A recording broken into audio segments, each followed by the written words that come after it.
Hello and welcome to the Day of Africa here at the Woman Impact Summit.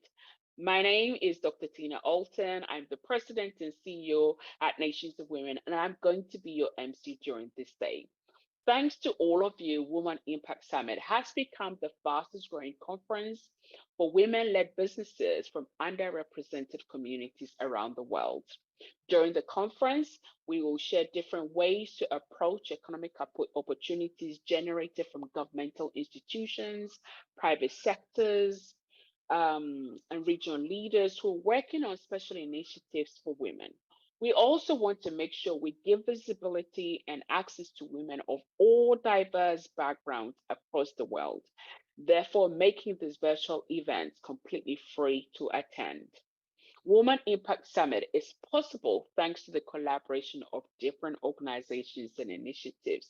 PROEXCA, Government of the Canary Islands, Casa África, Cabildo de Fuerteventura, Heroikka, Embajada de EEUU, and España, Afissio. I think I got that right, but forgive me if I haven't. Before the conference, we had the open calls in the platform Heroikka to select projects to pitch at the summit. This digital platform connects women's projects and needs to global networks and social capital. So today we will be hearing presentations from these projects which have been selected to pitch from all these amazing women creating innovation and impact in their communities. We bring exposure to the story behind your project. Thanks to all the people behind this conference. From production, we have Vanessa, Sylvia, Irene, Paula, Rick, and from Heroikka, we have Pino, Irina, Maker. We also want to thank the interpreters, especially Carla and Anouk. And so with that, today we're starting with a welcome note from Lola Garcia Martinez. Lola is the first Vice President and Minister of Presidency, Treasury, Planning, Economic Promotion, and Environmental Sustainability of the Cabildo de Fuerteventura. Hola, animamos a todas las mujeres a participar, ya que se compartirán consejos útiles para emprendedoras y se mostrarán diferentes formas de abordar las oportunidades económicas generadas por las instituciones, el sector privado y los líderes regionales que están trabajando en iniciativas especiales para mujeres. Esto va a permitir crear conexiones con profesionales, empresarias, compañías e instituciones que son clave para eliminar la brecha de género. Afortunadamente, hemos avanzado como sociedad en el ámbito de la igualdad. Sin embargo, hay que decir que seguimos a mitad del camino. Hay que seguir luchando para que desaparezca esta brecha y estas desigualdades.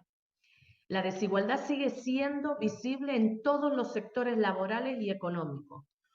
Un techo de cristal que existe especialmente en los mercados internacionales, la dirección de las empresas y el emprendimiento en general. Por eso es tan importante este foro, porque se les da visibilidad a las mujeres de todo el mundo y proyectos impulsados también por mujeres que nos hacen caminar hacia la sostenibilidad, la innovación y la diversificación económica, que es tan necesaria en territorios ultraperiféricos como es nuestra isla de Fuerteventura. Además, es un foro virtual y gratuito, por lo que se hace accesible para todos los lugares del mundo. Aquí lo teníamos claro, es importante dar esa visibilidad y acceso a las mujeres de todo el mundo, sin discriminación de origen o identidad, haciendo que el evento virtual sea completamente gratuito.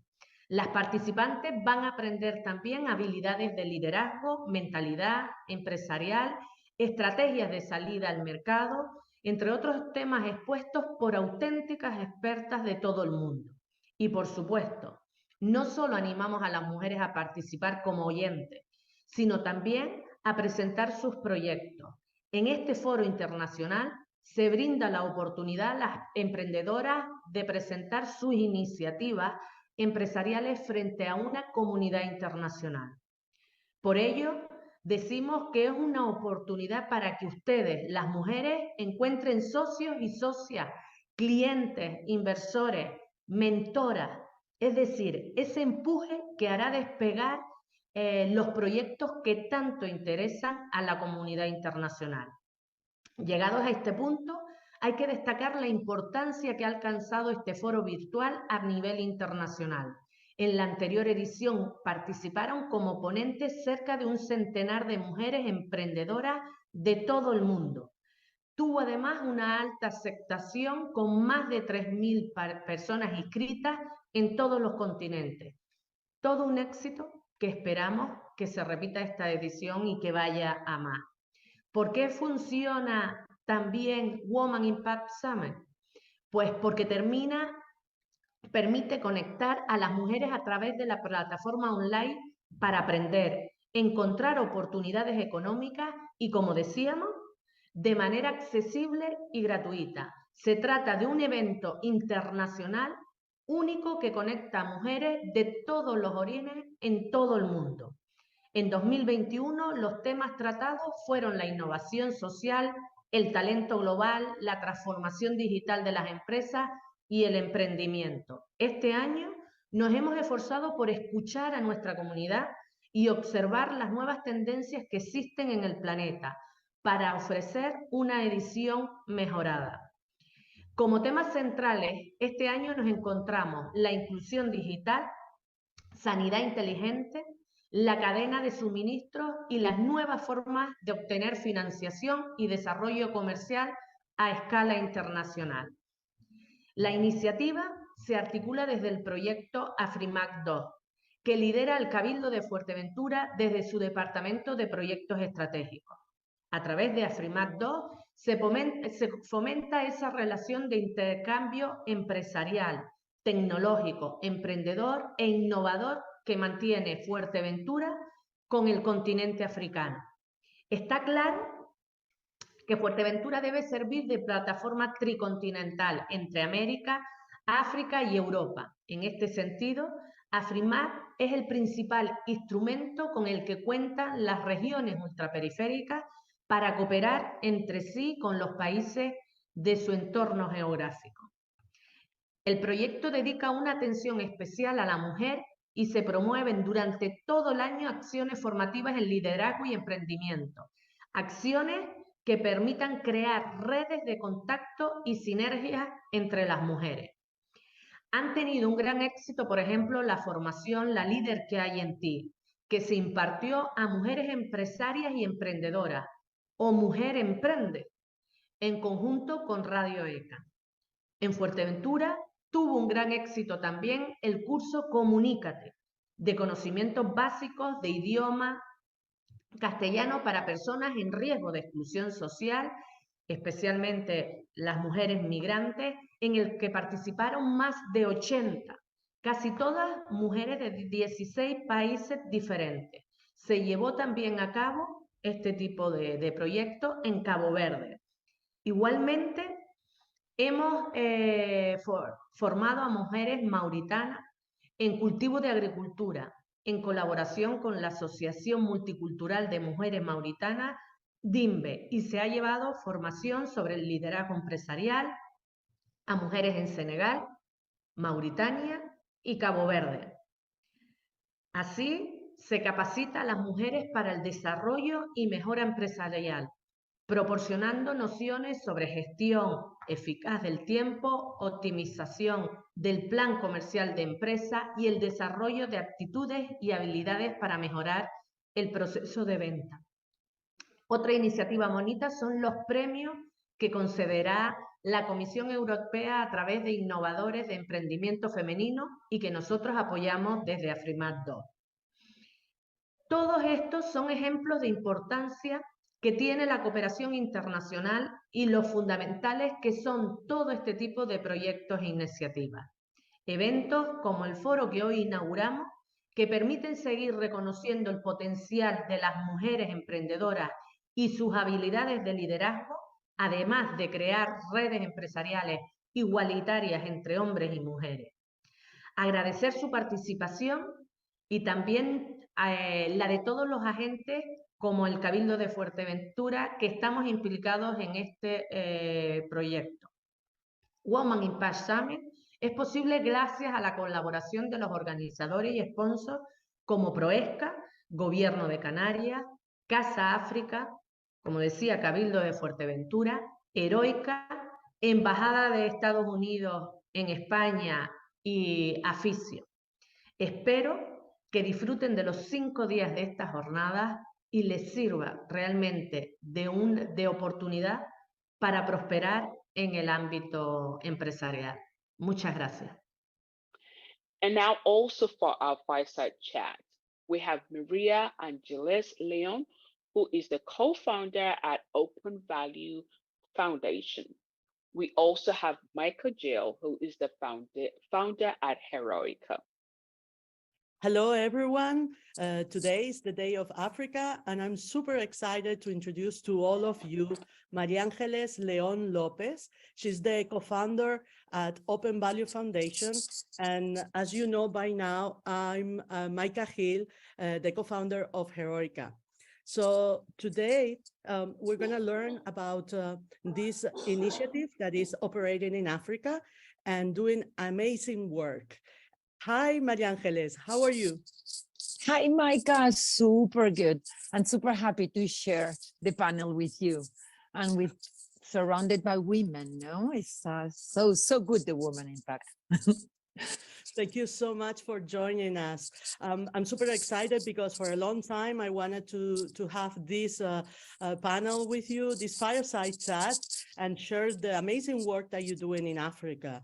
So I wanted to start asking you, why did you decide to start and be part of the Open Value Foundation?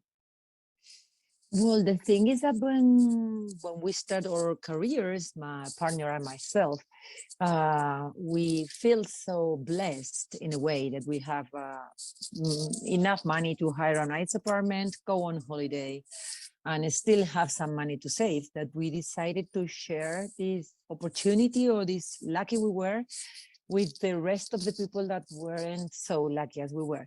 So we decided to put 30% of our bonuses, of our variable salaries, into projects that come from the heart and that really we want them to thrive and grow at the same time that we were growing. So it was something coming really from the heart.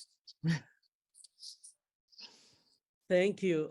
I knew that you were going to be very inspiring for everyone. So I wanted to ask you, what is the Open Value Foundation? So it started like in 1997, really doing like traditional philanthropy projects, mainly in East Africa, because the people we know that were going to help there and that were running maybe a hospital or a little school were mainly in Africa. We started in Malawi and then Uganda and then Kenya and Rwanda. And we were like more than 10 years just doing this because we didn't know other ways of doing philanthropy and to help and share of opportunities with other people. And it was like really very fulfilling. We were really doing a good work. But through the years, we realized that we were not solving the problem we really wanted to solve. So that's when we started to think in a different way of doing what we were doing. And it was a bit shocking at the beginning because it was 10 years doing something that finally didn't prove a success. But nevertheless, it was the path we were needing to do.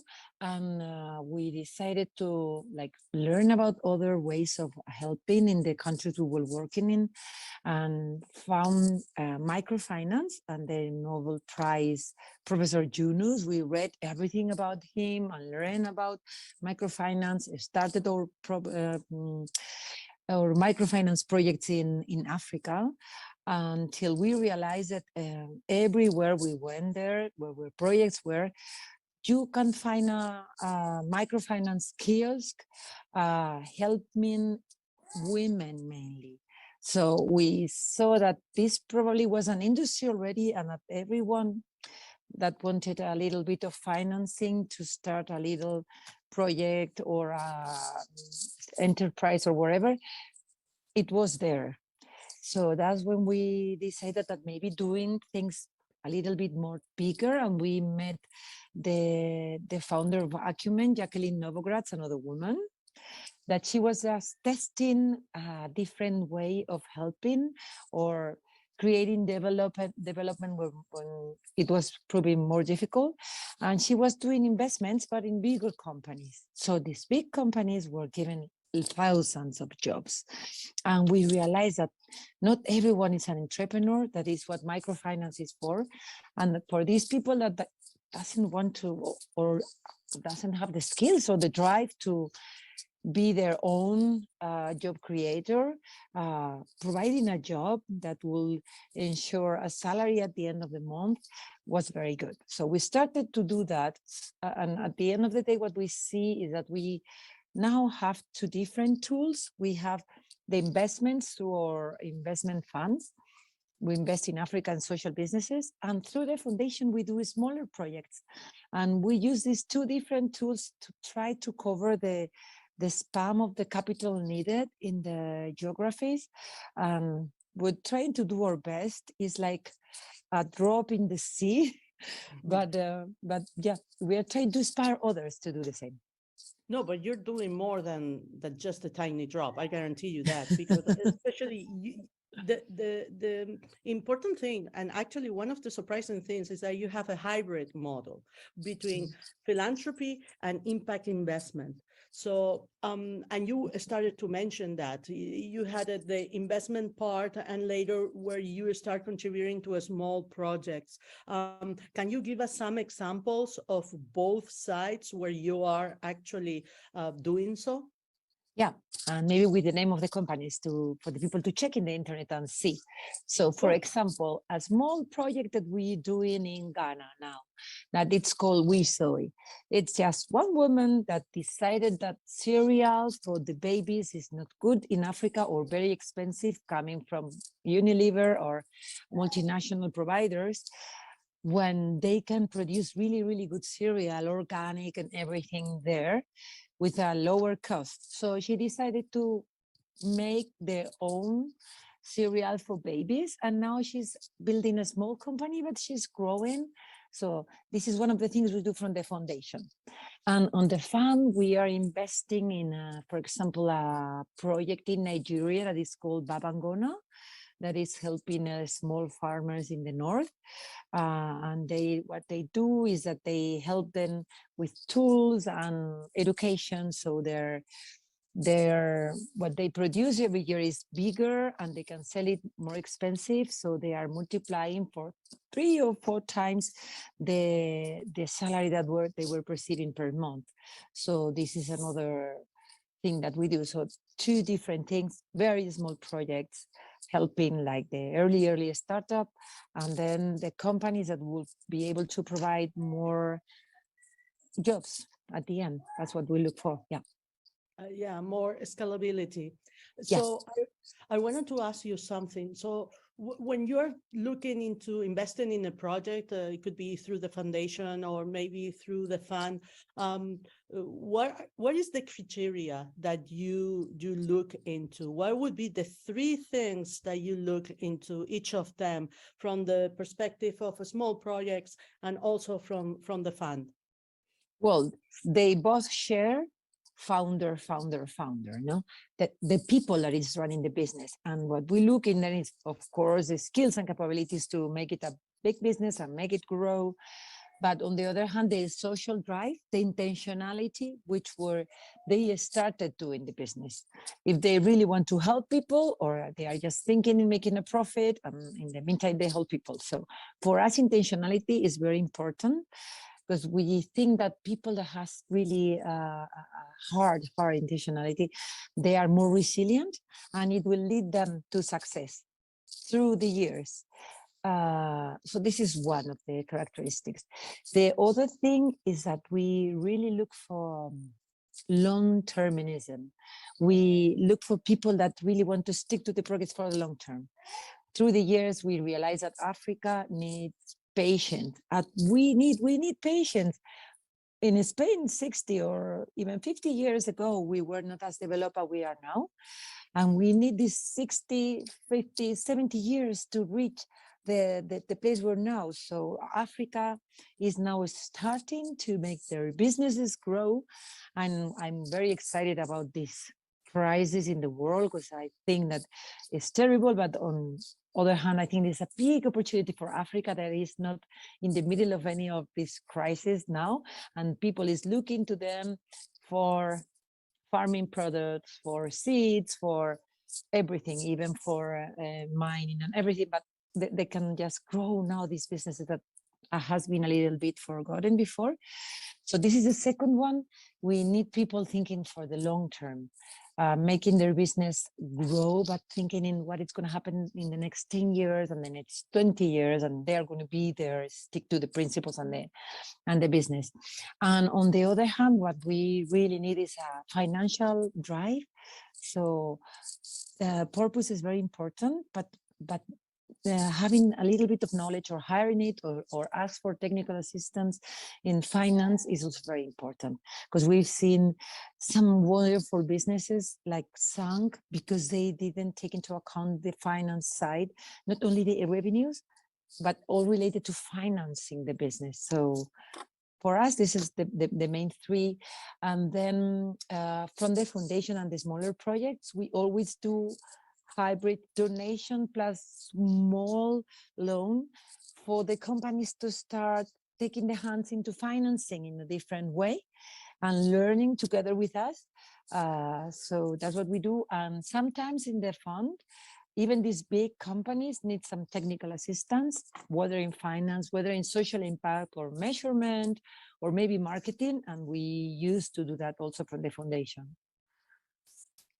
Okay, that's great. I totally agree with you. I mean, as a founder myself, the P&L has to be there, almost tattoo on your skin. Yeah. It's your everyday Yeah. book, as I always say. No, it's something that you have to be confident about it and learn and ask, and it's a continuous process for everyone that is a founder and entrepreneur, for sure. I wanted to ask you about the different kind of programs that you offer, because I have seen that you provide sometimes some training. You also have open calls. If you can tell us a little bit about it, so our audience is aware of maybe if they can apply to some of them, it would be awesome. Yeah, so in terms of education, we have like package some courses in impact investing and venture philanthropy that they are easy to learn. They are online, so everyone just can join them. Just in openvalue.org, you will find them. We call this site Open Minds, and in these Open Minds, you will have some educational tools to understand what is the opportunity of venture philanthropy and impact investing for projects in developing countries. And then we have just come back from an event in Ghana. It was an in-person event with, I think it was like more than 120 companies like pitching, and we select some of them and we give them a grant. But the rest of the community, we shared our network there with other accelerators and other companies helping. So whenever you just ask for the program and start with your speeches, even if you don't get the grant, you're going to be surrounded by a network that could really help your business thrive. And we also do it in a one-to-one basis. So our email at info@openvalue.org is always open to receive projects. And for example, the Women for We saw most of the little projects that we find in Africa come from our mail, which is a little bit maybe old-fashioned, but it's working for us, and also word of mouth. If you know a program that is already being held by us, just ask them to take you to our colleagues, and then we will check your project. But from time to time, we do some events or some callings. So get tuned to our webinar newsletter, and then you'll see there. Oh, that's why we can't wait to start collaborating with you, because I know that we have a big audience that will be super interested in everything. So that you're Sure. doing, and especially to get even an opportunity to present their project. So for sure, we will figure out a line of collaboration for sure. And I know that you launched a couple of open calls, as you mentioned. Do you have in mind any other open calls that you might be launching in the near future, or any other programs in Africa that you're looking into right now? Probably for next year we will do something, maybe at the end of the first term, but Okay. I don't have dates now or a clear idea of the agenda by now. We have just finished this one and waiting. But everyone that really wants to apply just can drop us an email and we'll see, because our budget is like during the year we keep some budget for the new project that could come. I think we can do things. Yeah. Perfect. One of the things I wanted to ask you is, what is the impact of Open Value Foundation? I have seen some numbers that are amazing in the whole continent, and I would love you to share with the audience. Well, when we started measuring impact for us, it's we really want to be very honest. So it's difficult when we are investing in a project like Afissio or the other small project that we have, Sprout of Water. Well, there are a lot. It's easy because you have this project and you can control the impact you have in this company. It's growing, how many people it's hiring, how many people is receiving the services or products. That's easy. But whenever we come to our funds or bigger investments, you always can tell the numbers of the projects as a whole. And we don't usually do that. So if we are investing at 25%, this is what we want to say as a number. So I feel really embarrassed talking about that because I think the merit is always in the recipients and the investees. We set that numbers because we need to tell them, and it's like legally we have to talk about our impact, but I will really let you to our memory and our foundation, and that you can check that, because it really makes me feel like shy. No, what I can say is that they're doing an amazing job, and we have a little time left, but I wanted to ask you, any final thoughts, any message that you want to send to everyone that is listening to us right now?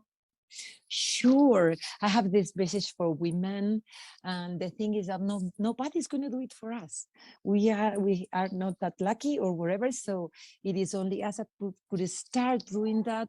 So the sooner you start doing something, the shorter is going to be the trip. Even if the trip is going to be 10 years, as I envision it, it's going to be long term.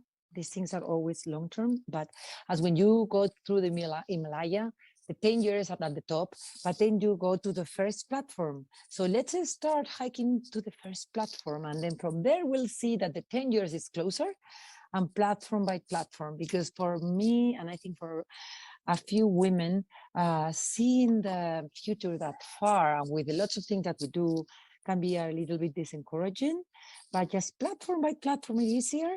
And no matter what, we can do everything, maybe not everything at the same time. And this is a good learning I got from the L'Oreal former general manager, that she said that women could do everything, but probably not everything at the same time, because our lives are fulfilled with family, or parents get older, or children grow, or friends. So we are very trying to do so many things at the same time, but there is always a time for our business or our project or entrepreneurship we want to start. So be patient with yourself, but never stop.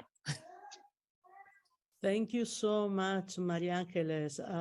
As everyone says, we not only have amazing experts in the ground and in the fields, but also they have an amazing human qualities. So thank you so much for all the work that you do. Thank you, Micah. It's the other way around. Thank you for the opportunity. Thank you. Okay. And to Bye. everyone, we'll be in touch. Can't wait to see you in 2023. Cool. And now to our panel, which is looking at the approach to entrepreneurship in Africa from Brussels. The moderator we have today is Patricia Tijada, who is leading the EU project officer in Finova. We have Emile Lubike, strategic manager and designer thinker at Woman Entrepreneur Excellence. We also have Bukhara El Miraj.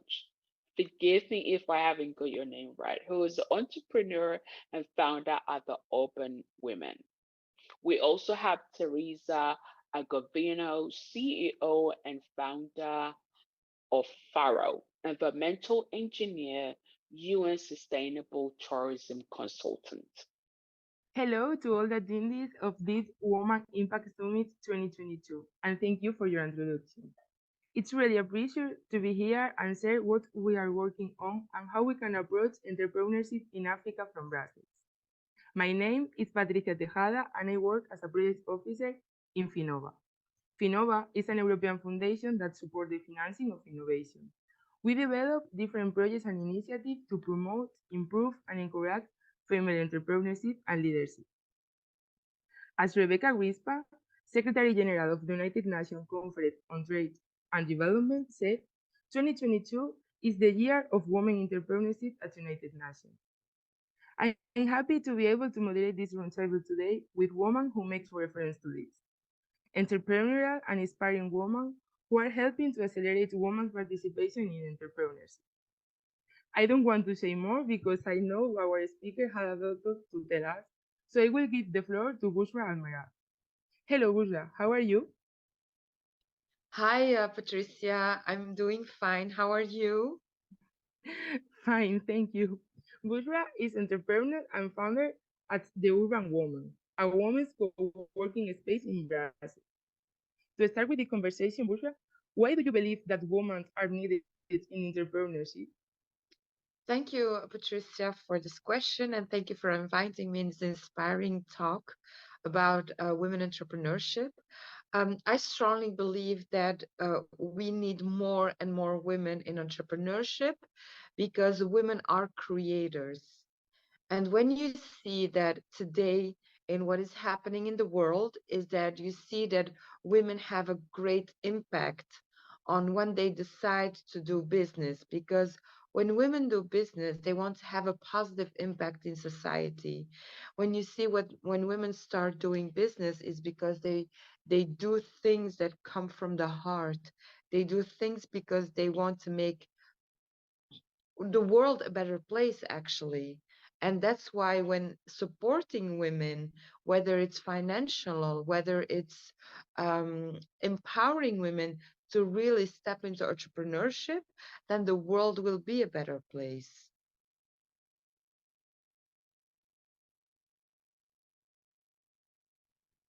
Thank you, Bushra. I think you are pointing very well that women are needed to continue creating a better world. Can you tell a little bit about your experience in the entrepreneurship? Yes, of course. So I live in Brussels. I am 41 years old, and I decided to step into entrepreneurship in 2017 when I was working as an HR manager for different companies, and I realized that I didn't find my space because when you want to grow as a woman in corporate environment, the thing is that you have so many obstacles, so many things on your road. You have to the battle actually, and that's so tired. It's so tiring to battle continuously. And that's why I started actually creating a space for women. And most of the women who come to the Urban Woman are women with African roots, whether it's North Africa, West Africa, because I really see that women from Africa, whether they are born in Belgium or elsewhere, is that they really have this entrepreneurial spirit, because for many women, life isn't easy here, whether it's here in Africa, and they really always have when they decide to go doing entrepreneurship, it's because of it's a necessity. You know, it's not because they are bored or whatever. No, because they have seen their situation um, getting worse, and so take they decide to take actually they become actually the leaders of their lives. So they say, yes, now we're going to take a responsibility for our lives, and we are starting a business. So that's why I think it's really, really important to encourage women to start doing business, and having their autonomy, whether it's financial, whether it's um, emotionally, actually. So it's really important, because the entrepreneurship, it's not only creating, but it's also a journey to becoming the woman you want to be. Thank you for your experience. I want to ask you for some recommendation or some inspiring message you can send to women who is starting in the world of entrepreneurship, or with things you would like to know at the moment you started in 2017. Yes, I think it's really important for women when they decide to create or to go into entrepreneurship, is that they surround themselves with the right people with the right expertises. The second thing is that they stop believing that they will not succeed, or that they will not that they don't have the skills to do it. So really start believing that it's possible. And I really think it's also very important to have a women's circle, because when you have this women's circle of different kind of women with different kind of backgrounds, it will help you in your journey of becoming the woman you want to be in your entrepreneurial journey. So it's really important to be surrounded with people who have the right skills, believe in yourself, and have enough trust in yourself, and have this kind of women's circle who will empower you, motivate you, and keep pushing you to go there where you want to go. Thank you. I think we are in the right place today. We surround the right people to inspire another woman in this Woman Impact Summit 2022, and we have a really good woman circle today in this round table that I think will be very useful and inspiring for all of us. Thank you, Burra. I You're think we can welcome. be working talking for lot of time and work together in this construction of a better world.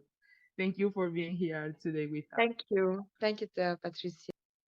And now continue talking about women entrepreneurs at this table. I will move to Teresa Govino. Hello, Teresa. How are you? Hello, fine. Thank you for inviting me. How are you today? Fine, thank you, and thank you very much for joining us. Teresa Govino is the founder and CEO of PARO. She's also environmental engineer and she's sustainable tourism consultant. Teresa is currently running a startup, PARO, with the aim of transforming tourism into a positive force for the world. Moreover, she provides sustainable tourism consultancy for the World Tourism Organization, the United Nations agency responsible for the promotion of responsible, sustainable, and universally accessible tourism. Teresa, I can imagine what are you talking about, but I can't wait to hear you. So the floor is yours. Thank you so much, and thank you for inviting me. Totally agree about the needs and the importance of being surrounded by inspiring women and inspiring people in general that can really sorry, push you in a good direction. And this is what exactly happened with me, and this is why I decided to found and start Faru, my sustainable tourism startup. Because I started working all around the world as an environmental engineer and a sustainable tourism consultant. And my aim, starting from the initial path of my journey, was to support people and local community all around the world. This is why I started with international cooperation. And then during these experiences, really deep experiences, I had the opportunity to understand the interconnection between environmental sustainability and social sustainability. And that was the occasion where I decided to dedicate all my career, all my path in general, my mission to support local people using my skills, my environmental skills. And I also noticed the negative impact of tourism, the massive one, the massive tourism all around the world. So I noticed how local community have been, depopulated due to massive tourism, for example. So I decided to do something for them, to help them, and to support them in this journey to preserve their culture, their tradition, but also to let people and in general travelers to have like authentic experiences. This is why I started and I founded Faru with the aim to support this local touristic operator right now in Italy, but in future I hope we will support touristic operator all around the world.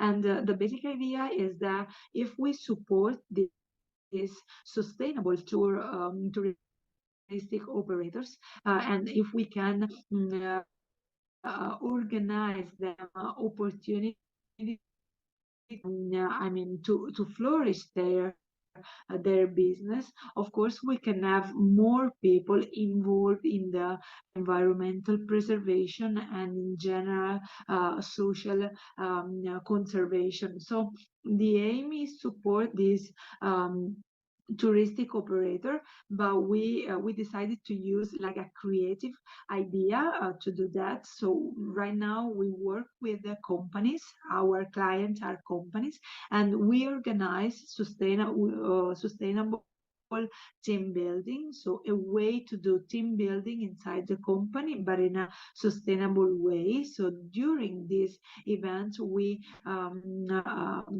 ask sustainable touristic operator for their support. So we organize everything in a sustainable way. We support touristic operator and we let companies, so our client, to have a big idea of how we can really travel in a sustainable way. So this is the creative idea that we are running right now, and it's a way to support touristic operator and let them be even more sustainable.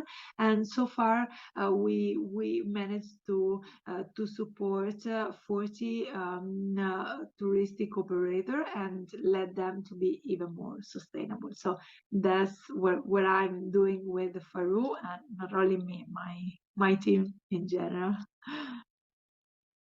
Okay, Teresa, thank you for sharing with us what Faro is.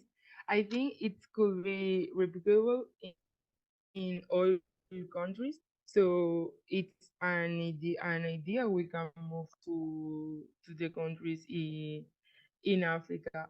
To continue knowing a little bit more about you, when FAR started. Faru started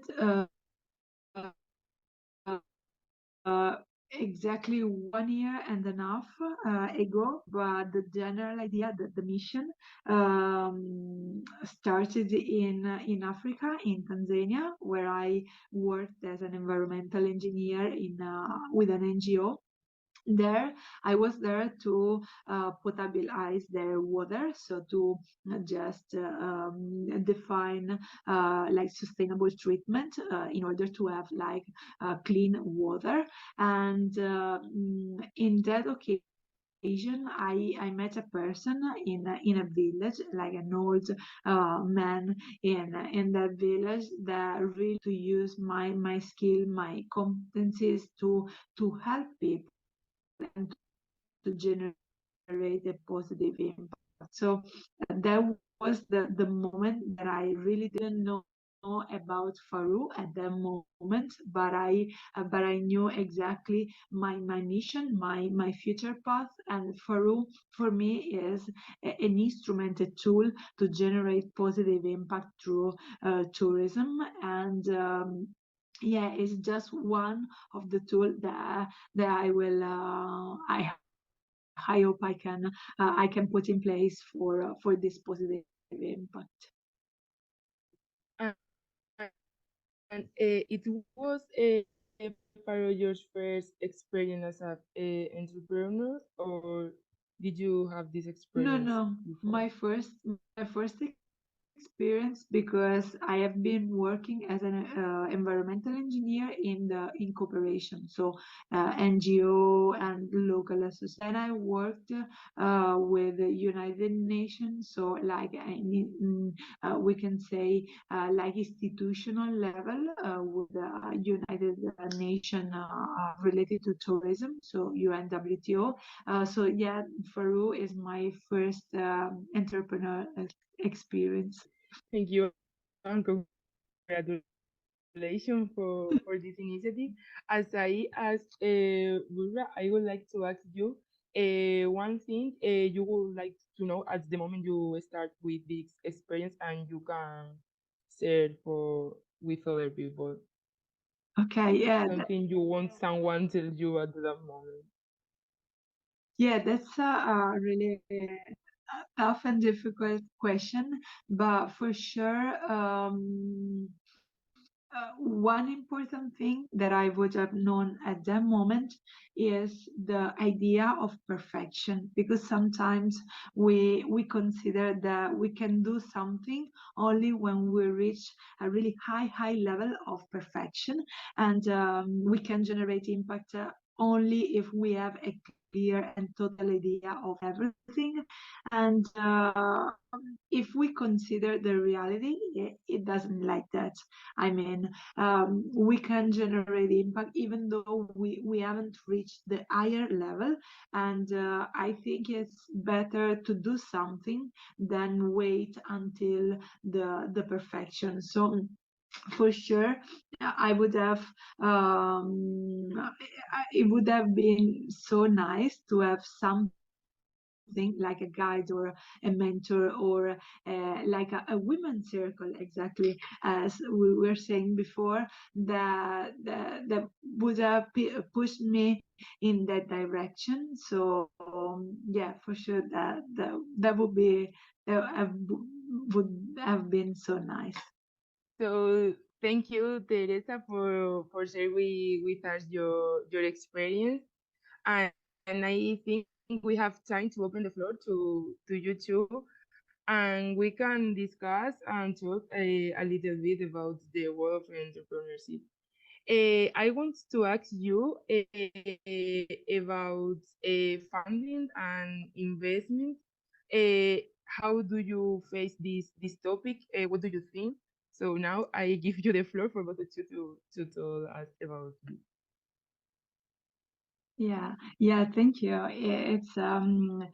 It's a really delicate point, because as we know, all the startups, enterprises to grow needs money, and in general to expand or scale up depending on the business need funding.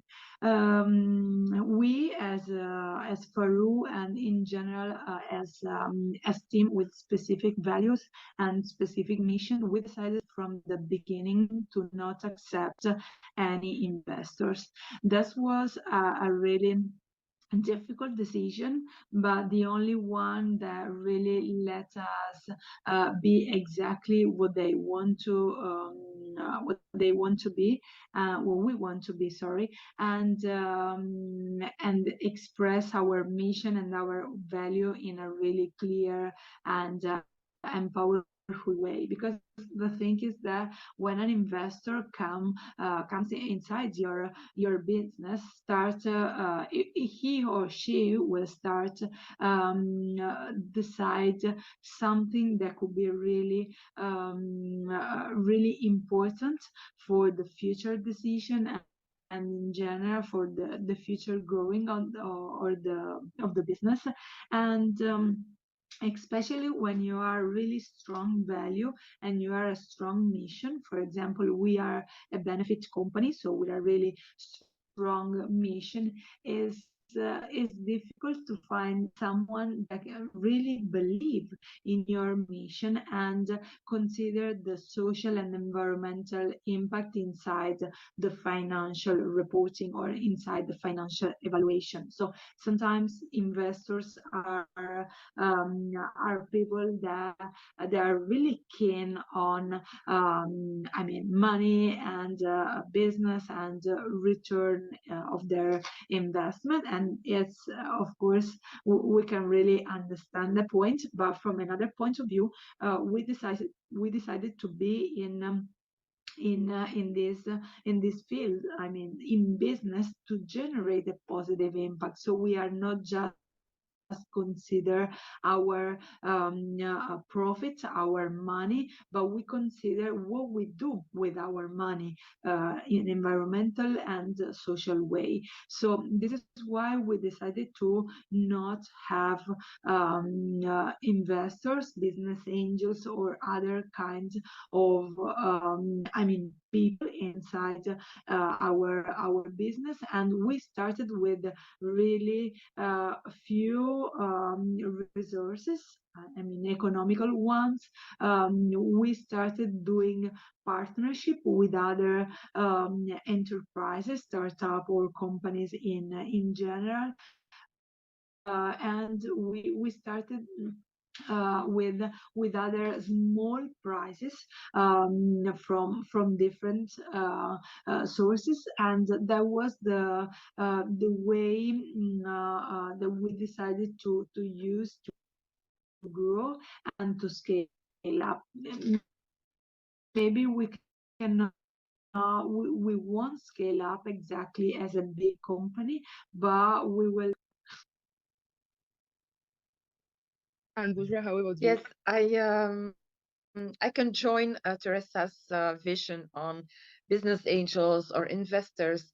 I don't believe that women need absolutely to have finances coming from business angels or investors, because the thing is that when you have a mission, when you have values, and you enter someone because you really need the money, is that, the impact that you want to have will not be the same as the person that has vision as you. So then you start actually on your company, your business, and your impact that you want to have.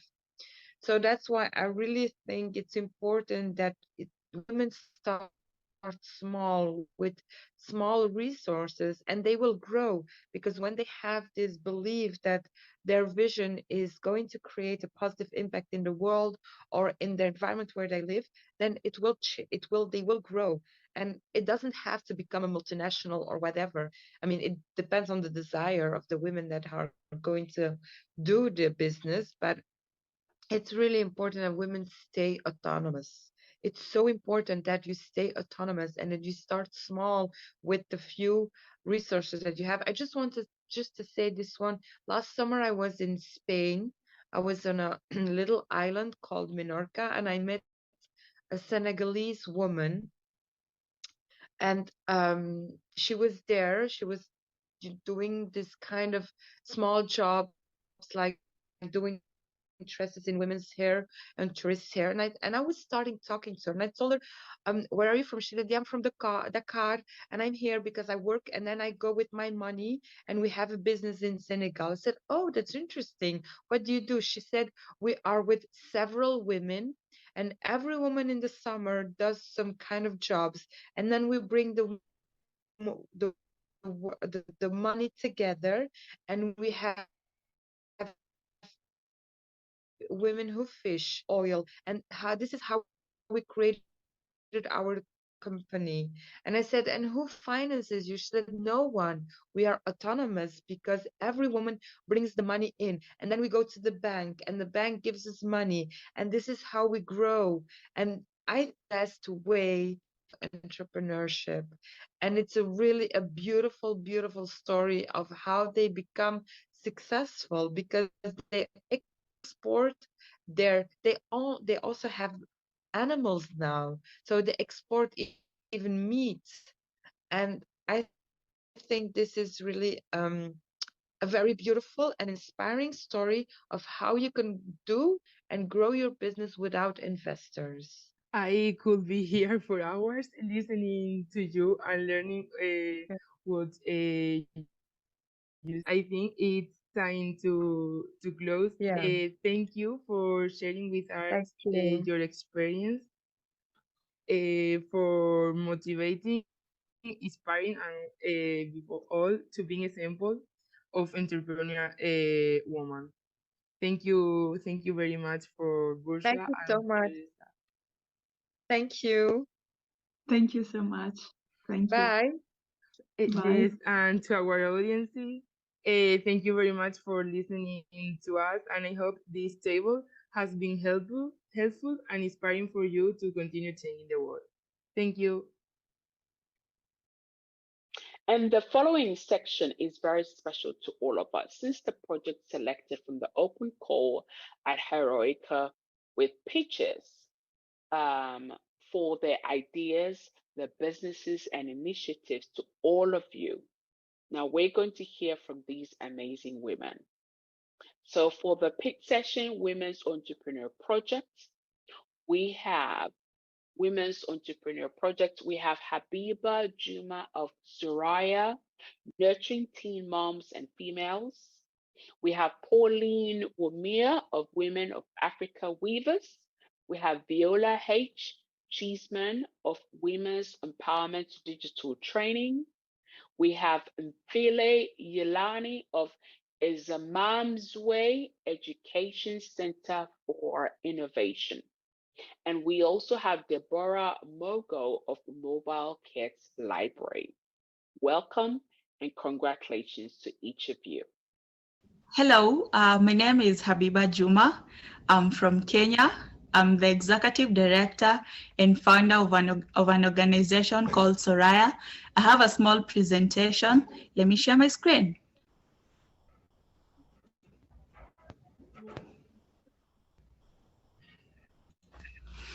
So Soraya is a community-based organization founded to create opportunity to help girls in different communities build their potential. We bring together girls in different areas across the country. Where we exist to support and empower girls and young women through our program by giving them opportunity to break out of their shell and become agents of change, lifelong learners and with significant impact in their community.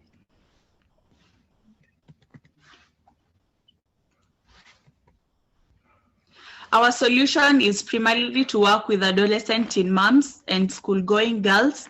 Our aim and goal is to offer training, coaching, and mentoring sessions that aim to empower our explorer, and our explorers participate to develop themselves and their community economically. Our focus area is in three. We focused on personal development training, entrepreneurship, and digital literacy. And the third one is reproductive well-being under the SDG 3, global health and well-being. Where we are, we started in 2020 by feeding people in Kibra. Our target was families that are unstable, orphan and widows, and old people. In 2021, we started our first cohort, and we supported 30 teen moms and 40 school-going girls. And this year, we worked with 30 teen moms and offered them entrepreneurship skills and digital skills.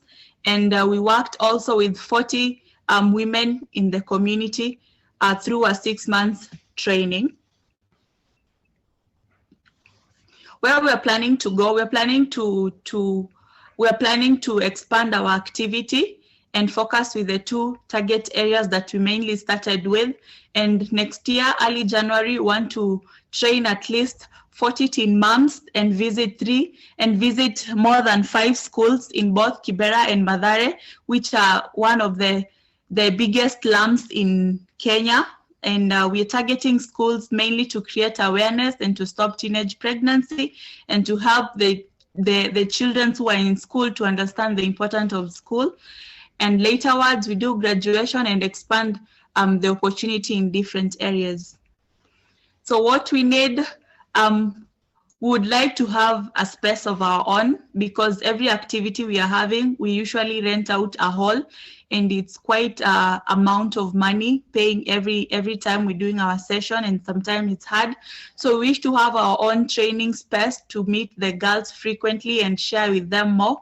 We'd like to also have computers, because we want to integrate into the technology world, and we want to offer them technical skills, including programming and design. So we wish to have computers to help teach the girls. And since the girls who are in school lack sanitary towels, we want to visit school while offering them sanitary towels and doing the mentorship programs. And we would like to fund the business that the teen moms are doing. So we work with teen moms in offering them entrepreneurship skills, and we would like them to have a business that they'll do and make sure they're putting into practice their skills. So we'd wish to have funds for them to start their business. And we're also looking for resources to run our program and to expand our scope of network. And we welcome any partners who are willing to collaborate with us in doing this, and to ensure that the girls are getting the best that they could have, and to stop teenage pregnancy and early marriage and stop child employment. So we also look for internship opportunities for the girls to try and get more skills and put their skills into practice. Thank you. Hello, everyone. I am Paola S. Chisman, the Viceroy Coordinator for Girls in Technology, Liberia. I am a lecturer at the United Methodist University and also the University of Liberia, the State University. I'm here to pitch Girls in Technology, Liberia. Girls in Technology Liberia is a non-profit organization and non-governmental organization that was established on February 5th, 2019. Girls in Technology Liberia focuses on women and girls empowerment, most especially in technology. Considering the fact that women has been marginalized in Liberia for a very long period of time, we are here to provide opportunities for young women and girls. Today, we are building a society of inclusive women in technology, because we want for more women and girls to explore the tech world. Our vision here is to promote girls in Liberia the opportunity to pursue the tech ambition. We value collaboration, innovation and impact, efficiency and support transparencies. Our programs that we offer: education. We provide free tech training for young girls in Liberia. We also provide scholarship to ensure that young women and girls can get access to the technology world. We also into entrepreneurship, where we provide opportunity with partners, with donors and businesses to provide free opportunity for young women and girls in Liberia. We advocate for young women and girls through our radio and TV show and the social media as well.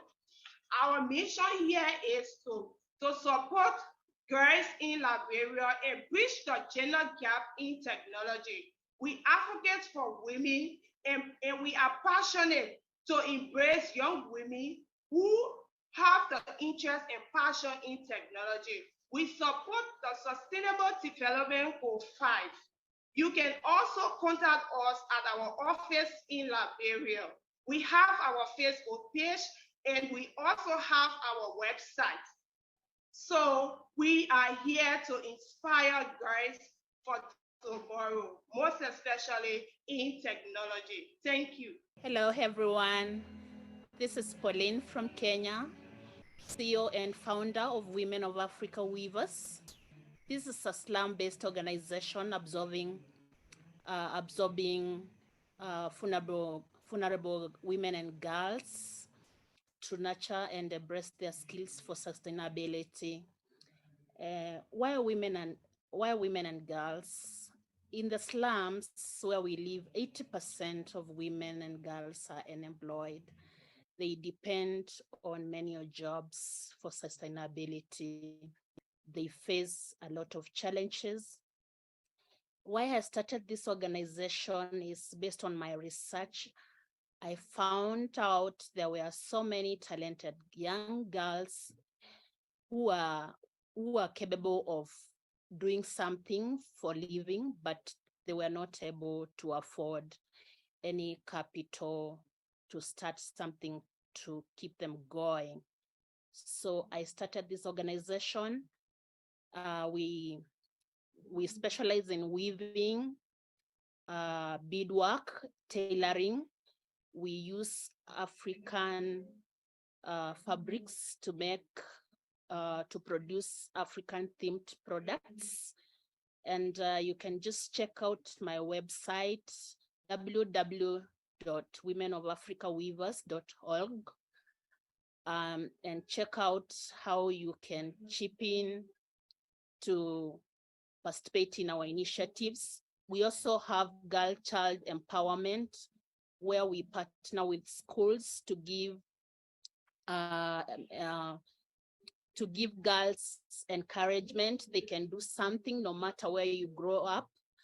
And we also have sanitary pad drive, where we supply sanitary pads to girls who are not able to afford. In the slums, there is abject of poverty, and it's very impossible for these girls and women to afford.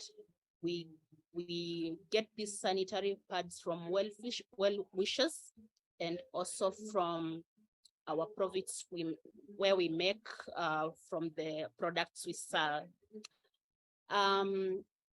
Please, if we are asking for markets, how we can find market to sell our beautiful baskets. We have authentic African baskets, African themed products. You can check out our Instagram and like our Instagram and find out what you can buy from us. We are also encouraging volunteers to join us and mentor our girls to have more skills so that we can produce good products which can meet threshold of international market. We are also looking for well-wishers who can supply us with sewing machines. We will appreciate. Thank you. Hello, everyone. My name is Deborah Mogo, an education consultant, a literacy advocate, and the CEO of Smart Kids Literacy Foundation. I would like to share my project, what it is about, Let me first of all start with the problem and the solution of my project. Well, according to the UN, Nigeria has been reported to have 53.9% of people living in slum area, which is where our project is situated.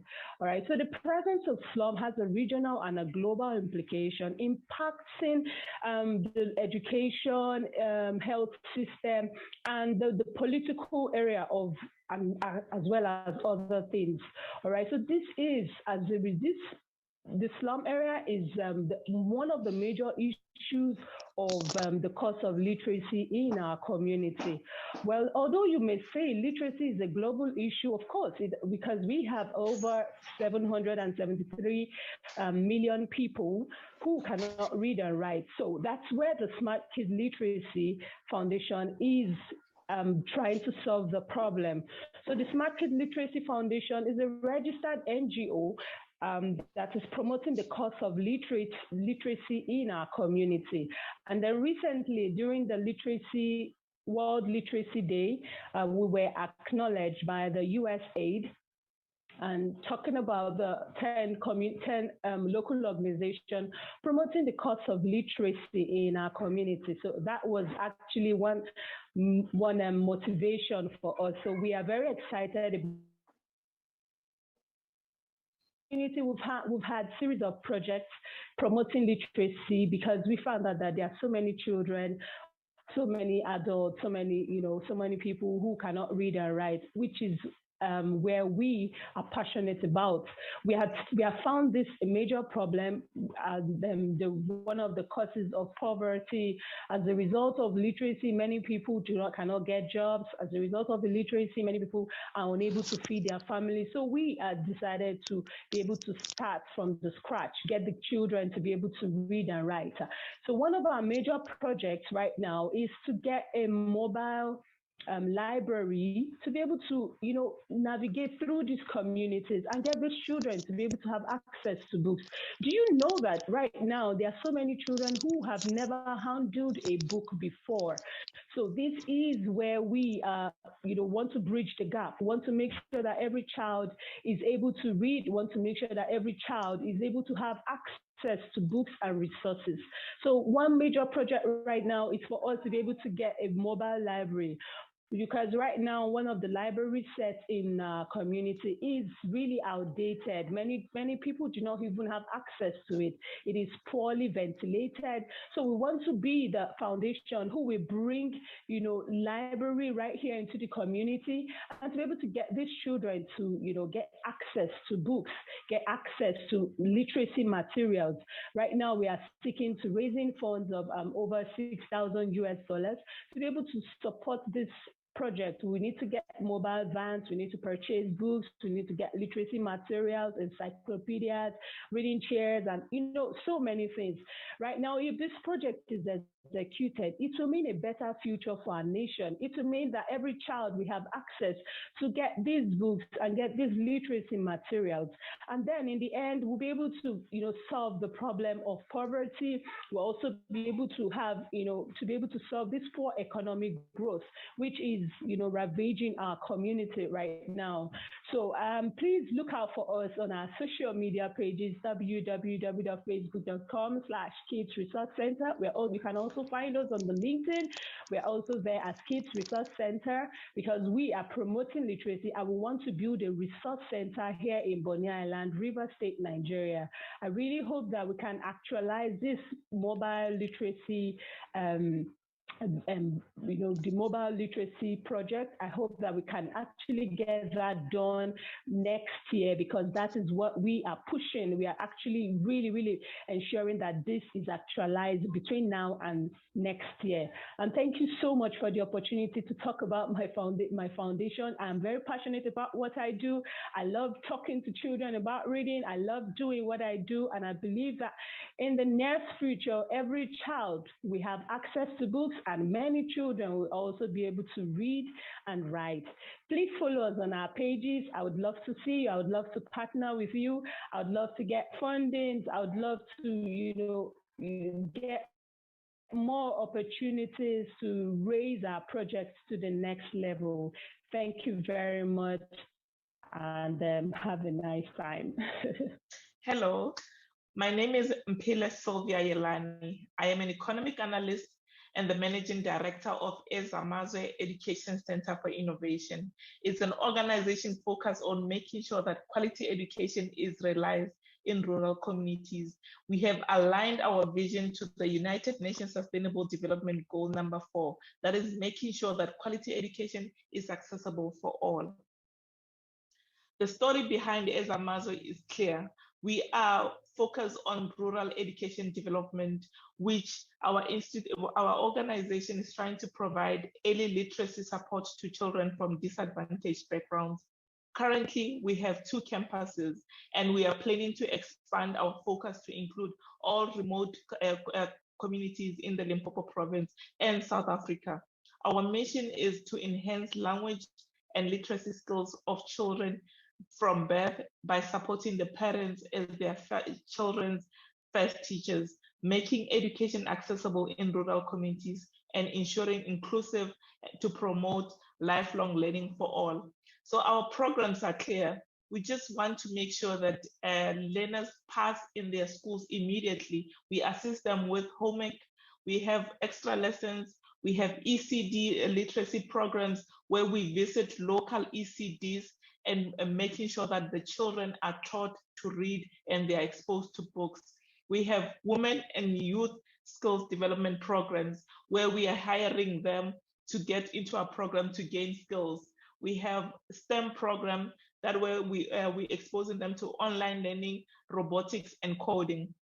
We also have research and development because our education philosophy is very unique, that it integrates a blended education philosophy that combines your Montessori, Reggio Emanuel, and Waldorf education, because these programs or these philosophies are focused on children, and we want to make sure that rural children are exposed to education system that will promote them, because we believe that within the 12 years one is in the schooling system, they should have learned the ability to trade their skills, their knowledge, or talent. We promote literacy and numeracy skills in rural communities because it eliminates poverty, it promotes engagement in schools, and also early learning, early intervention is important to boost local economic development, because we know currently that over 80% of children in rural communities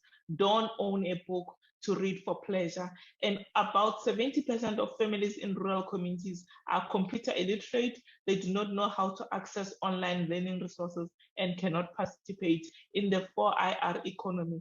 And this is why we think Ezamazwe is important for you to support. The impact we have done so far, we have employed over 24 full-time previously unemployed graduates and rural women, because this is important. In rural communities, most women are vulnerable, and if we give them opportunity to participate in the economy, we are building a better future for the future generation. We have enrolled over 150 learners from grade 1 to grade 12 and expose them to internet, to the world of internet, to books, and also just getting them engaged so that they do not drop out of school.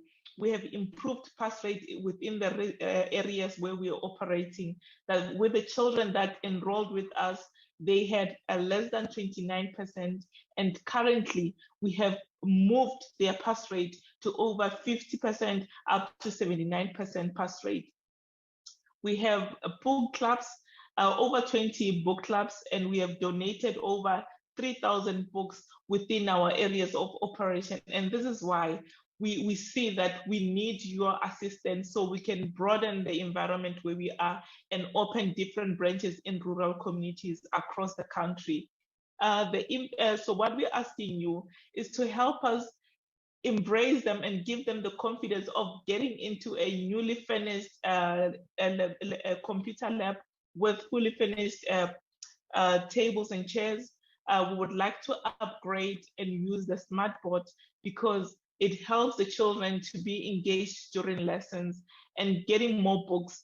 Currently, we have friends from Nigeria, from Swaziland, from Gauteng, from all around the world. Even in America, we have a friend who donated books and laptops to us. So we are not saying buy us new books. No, please donate the books that your children are no longer using. Please donate the laptops that you no longer are using, your tablets, or even your old phone. We use them to make sure that these kids are exposed to the digital world. We also have coding and robotics. So I'm glad to announce that this year we participated in the Mandela Day coding tournament, where our kids were able to participate doing coding and competing with the rest of Africa through the Nelson Mandela University. Now meet our team. The first picture is our team during the Heritage Day this year. The second picture, it's how interactive our lessons are. Then the next picture is building literacy, just showing you how we make sure that kids are interacting. I have an African dream to make sure that the economy is empowered and so that our children can stand in the shoulder of fully schooled Africans and millions of enabled entrepreneurs. Please connect with me. I would like to engage with you further. Thank you so much.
Hola a todas. Ya estamos de regreso tras un breve descanso del último día del Women Impact Summit dedicado a África. En el siguiente panel vamos a ver la deliberación de los Women Startup Europe Awards, que son unos premios que ya se iniciaron como semifinal en el AFRIMAC 2 hace unos días. Y hoy vamos a conocer la gran final de todas las personas, estas finalistas que han llegado con sus proyectos innovadores en el área mujer, en diferentes aspectos, para llegar a este gran premio. Los Women Startup Europe Awards se celebran hoy gracias al impulso y el apoyo del Cabildo de Fuerteventura, AFRIMAC 2 y de la Fundación Finnova, que a través y con el apoyo de la Comisión Europea realizan los Startup Europe Awards. Estos premios se realizan desde el 2016 y van por todo el mundo y por toda Europa para premiar en diferentes verticales todo lo que es la innovación, la atracción del talento y startups y scale-ups. Bueno, pues sin más y espero que tengan muchísima suerte las participantes que así se han apuntado y sin más doy paso al siguiente bloque.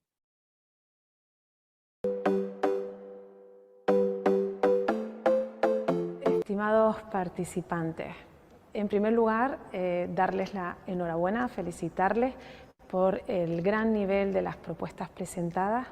No solo son propuestas, sino son iniciativas, ideas, formas de actuar presentes en nuestra sociedad y ya por eso solo tiene un gran valor que estimamos desde la organización de este concurso. Todos los participantes que han colaborado han tenido en cuenta 4 factores muy importantes. La viabilidad económica, porque es un factor clave que permite esa sostenibilidad de vuestra idea. Por supuesto, tenemos en cuenta la sostenibilidad medioambiental, una sostenibilidad que es necesaria para el crecimiento de este mundo desde una forma colaboradora, participativa y amigable con el medio ambiente. Y por supuesto el denominador común de todos, el papel social o la presencia de la mujer como protagonista. La mujer tiene mucho que aportar en este ámbito, en este crecimiento, en esta potencia que estamos trabajando desde la economía del mundo. Y ese papel, bueno, pues se ha apreciado de una forma especial como promotoras de ideas, como promotoras de desarrollo, como intervención en la sociedad actual, con una inclusión social importante y sobre todo esas iniciativas que siempre han tenido en cuenta la colaboración de organizaciones sin ánimo de lucro, organizaciones no gubernamentales que están presentes y ayudan de una forma desinteresada a un mundo mejor. Y esa apuesta no puede pasar desapercibida. Por lo tanto, les doy la enhorabuena, reitero nuestro agradecimiento a todas las iniciativas que tuvieron presentes estas variables indudables de sostenibilidad, mujer y sobre todo desde la cara amiga, desde la sociedad, desde el ámbito social. Enhorabuena.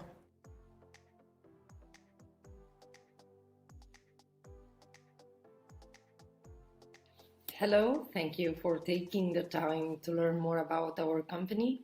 I'm Julia and I'm CEO and co-founder of Julia Escrivá.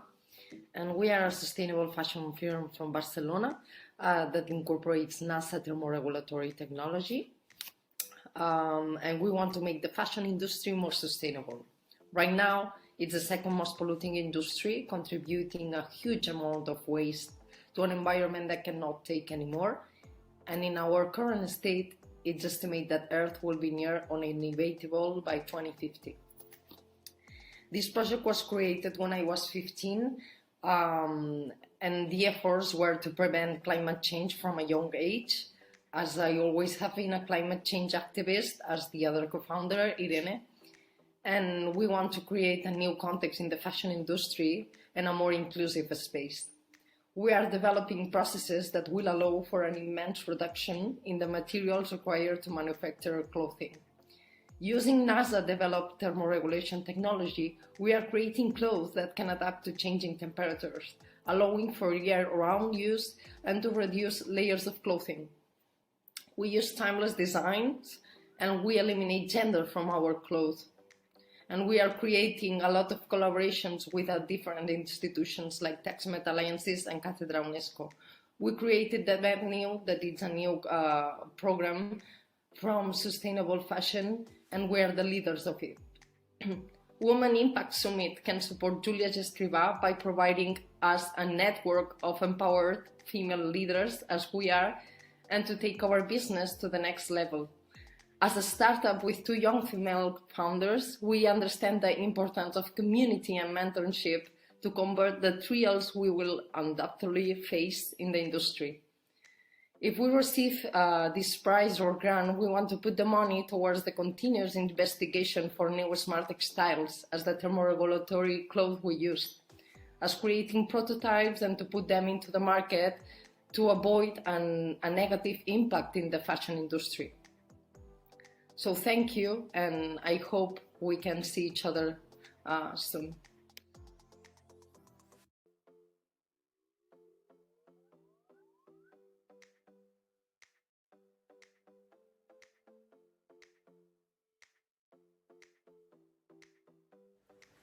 Bonjour, je me nomme Mariam Amadoussi, je suis participante. Mon projet est le ramassage des ordures à Nouakchott, la capitale de la Mauritanie, plus particulièrement la commune d'Elmina. Donc, depuis l'inexistence de la société Pizornon, la gestion des déchets constitue une préoccupation majeure pour la population. Donc, mon objectif est d'offrir un service de qualité, un service répondant aux besoins de la population. Pour cela, je mettrai à disposition des bagues à déchets en grande quantité. Pour la conservation, une équipe bien formée et très dynamique pour la récupération des déchets et un camion de transport pour les déchets. Donc, par rapport à ma stratégie, c'est de faire le marketing direct, une communication porte-à-porte moyennant des dépliants, une sensibilisation en masse selon le calendrier saisonnier, la période où il y a plus du monde à sensibiliser, la réduction des coûts et j'offrirai des sacs à déchets, les sacs plastiques à déchets gratuitement à mes clients et à la population pour les inciter à bien gérer leur gestion. Donc je me mettrai en partenariat avec une société de recyclage, une chose que j'innove, une chose qui est inexistante dans mon pays. Donc ce recyclage permettant d'éviter le gaspillage des ressources naturelles et de l'énergie, la sécurité de l'approvisionnement de l'industrie en matières premières et la diminution des impacts environnementaux, ce positionnement de la chaîne des valeurs et la collecte des déchets et le processus de la récupération par la société de tri et de recyclage. Donc mon coût du projet est de 1 686 000 MRI, soit 41 307 €. Donc le chiffre d'affaires est de 2 820 000 MRU et en euros 69 090 €. Merci.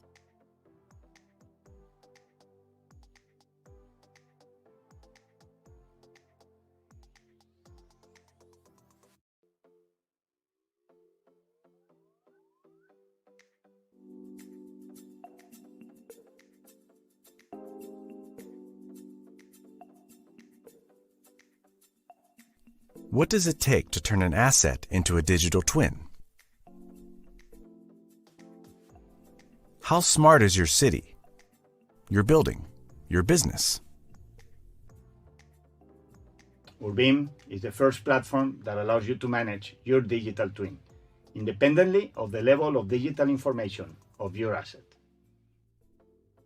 Whether you have a detailed BIM digital model or just basic geometric information, Urbim provides a centralized cloud-based platform where you can connect, visualize, and analyze all your data. Born to grow, you can start with limited geometry and functionalities, and scale from there as more information and new technology are available. Integrate your existing data platforms so that you don't have to change the way you and your team work. Facility management, inventory, data from sensors, CRMs and ERPs, public databases, all linked to geopositioned elements in your city or your building. Personalize the outputs to give you the right information when you need it. With the help of AI, learn from your asset and others to improve its performance and the user's experience. In Urbim, we believe in a more sustainable world and in improving the health of our society. That's why we have created this tool for more efficient management of your asset's lifecycle.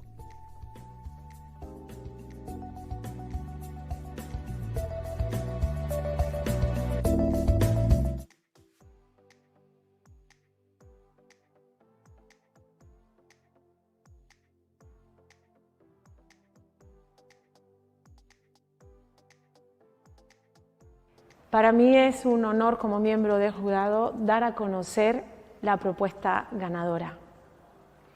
Oceanográfica, divulgación, educación y ciencia. Enhorabuena.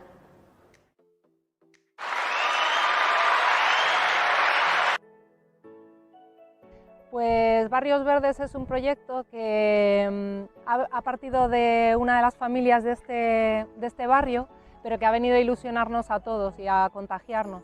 Es por el cual hemos transformado este espacio en el que estamos. Hemos venido a sustituir debería haber sido un parque, pero bueno, acabó siendo un cagadero de perros y un sitio degradado, y confirmando la teoría de los cristales rotos, ¿no? Cuanto más degradado estaba, más rápido se degradaba. Y al final, entre todos, hemos conseguido hacer un cambio de energía.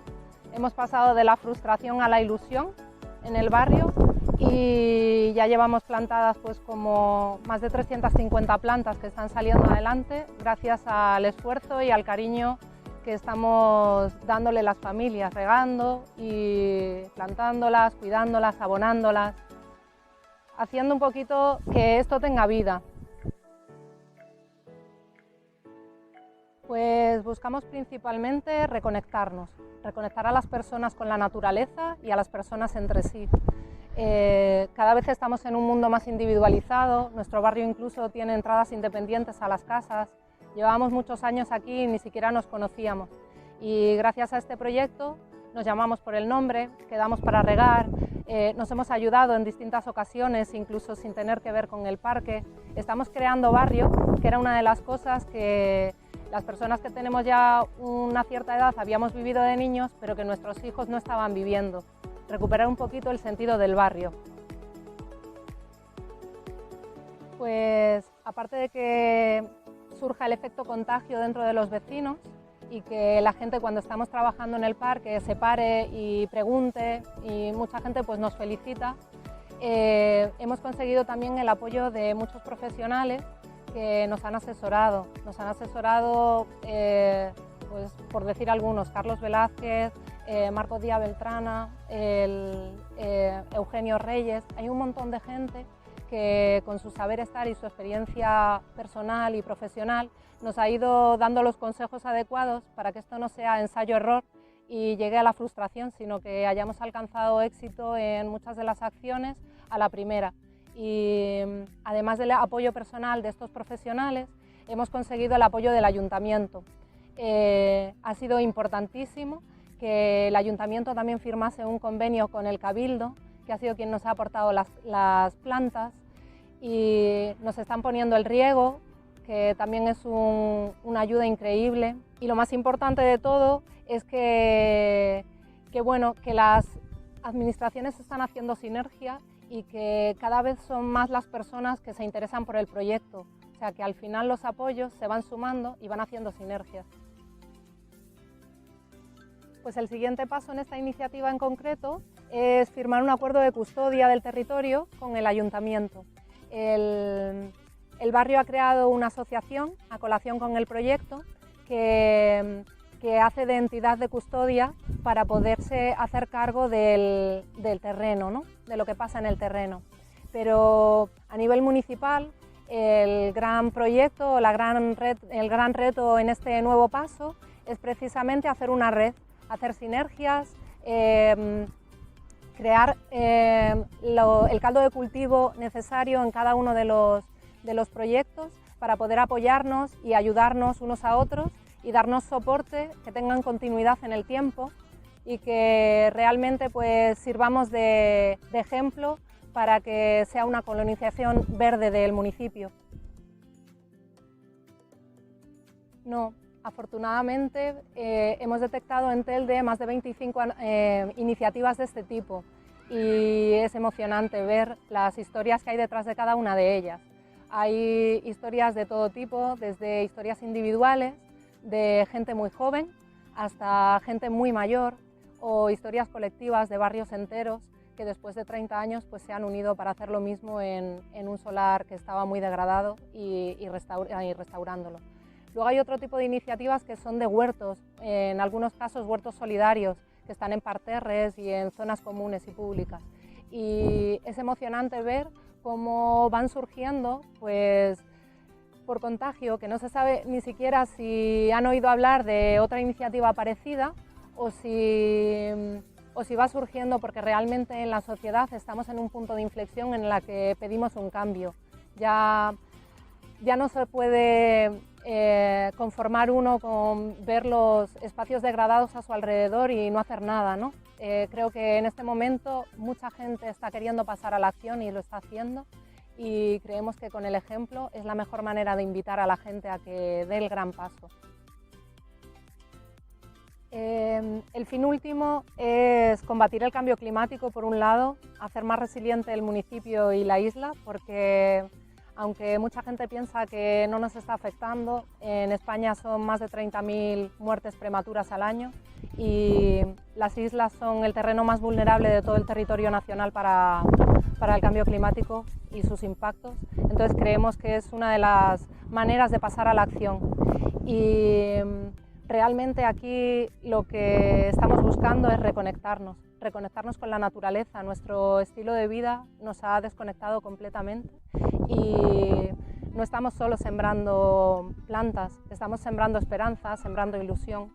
Queremos que esto sea el futuro de los niños y las niñas. Aquí realmente lo importante es que pasemos a la acción y no seamos meros espectadores de lo que está pasando en el mundo.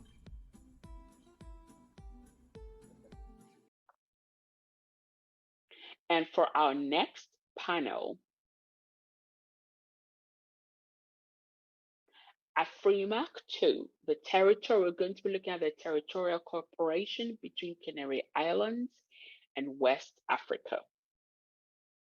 Your moderator, we have Lola Borders, marketing and strategy consultant, founder at Fundadoras and Agora Bienestar. We also have Sarah Costa, MBA, project manager at Martinez Abolafio. And we have Natalia Sidel Contreras, head of communication and international cooperation at Finova. Es un placer estar aquí en este panel tan interesante junto con dos profesionales impresionantes. Vamos a hablar de emprendimiento femenino, de recorridos súper interesantes de mujeres con mucha valía y para ello tengo el placer de presentar a dos de las panelistas que tenemos. La primera de ellas es Sara Emba Acosta y la segunda Natalia Cediel. Sara Emba Acosta es Project Manager y Account Manager actualmente y tiene un máster en gestión de proyectos y supply chain. Cuenta con una experiencia en generación de negocios entre Europa y África, ampliando canales de distribución a través de establecimiento de relaciones comerciales.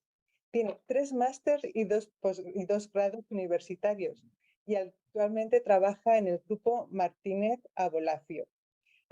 Por otra parte tenemos a Natalia Cediel. Ella es una gran profesional y su currículum universitario es bastante magnífico. En este sentido, estudió en la Universidad de Lyon una licenciatura en Letras Modernas, luego estuvo en la Universidad de Murcia estudiando lengua y literatura francesa, en la Universidad Libre de Bruselas, también comunicación y relaciones internacionales, y su último estudio ha sido en la Universidad de Lleida con un máster en estrategias comerciales para el desarrollo sostenible. Además, Natalia ha trabajado recientemente en la Fundación Finnova y en la Comisión Europea, en el equipo del alto representante Josep Borrell. Pues bueno, sin más, me gustaría presentarme a mí también como miembro de este panel. Yo soy Lola Bordas, actualmente CMO de la Fundación Finnova, pero uno de los proyectos que más me apasionan en esta casa es el Women for Tech, que es un proyecto que realizamos para el impulso de la mujer a través de diferentes actividades, formaciones e impulsos de emprendimiento en general, tanto con fondos europeos como apoyo particular en diferentes proyectos que colaboramos, bien con el EIT Food, etcétera, etcétera, etcétera. En este sentido, mi pasión por el apoyo al emprendimiento femenino viene desde hace algunos años, cuando yo misma lo fui, y cuando empecé a ser emprendedora me di cuenta en alguna medida que hacía falta algo que no sabía todavía qué era, pero cierto apoyo, cierta estrategia, algo que impulsara a estas mujeres que tienen ganas de emprender y hacer proyectos, ayuda de alguna manera. Y en este marco me gustaría introducir simplemente y con unas breves notas 3 conceptos básicos. Por un lado, que hay una estrategia de igualdad de género 2025 que busca que en Europa haya una mayor igualdad de género. Y dentro de este objetivo de la estrategia de igualdad de género destaca la eliminación de brechas de género en el mercado de trabajo y lograr la participación igualitaria entre hombres y mujeres en los distintos sectores de trabajo. Pues bueno, esto ya me está dando algo que yo pensaba que hacía falta, pues efectivamente desde las instituciones se recoge y se está trabajando. Otro tema que quería introducir era el estado del emprendimiento femenino. Pues bueno, estamos hablando a nivel internacional en este panel, en esta conferencia, pero sí que es cierto que en muchos casos, aunque sí que es cierto que según en el país o donde nos encontremos, el emprendimiento femenino es muy distinto, sí que sigue habiendo una brecha que hace que de alguna manera nos haga trabajar y apostar para que ellas puedan tener ese impulso que necesitan. Un detalle, por ejemplo, en España tan solo el 2% del capital riesgo invierte en mujeres emprendedoras.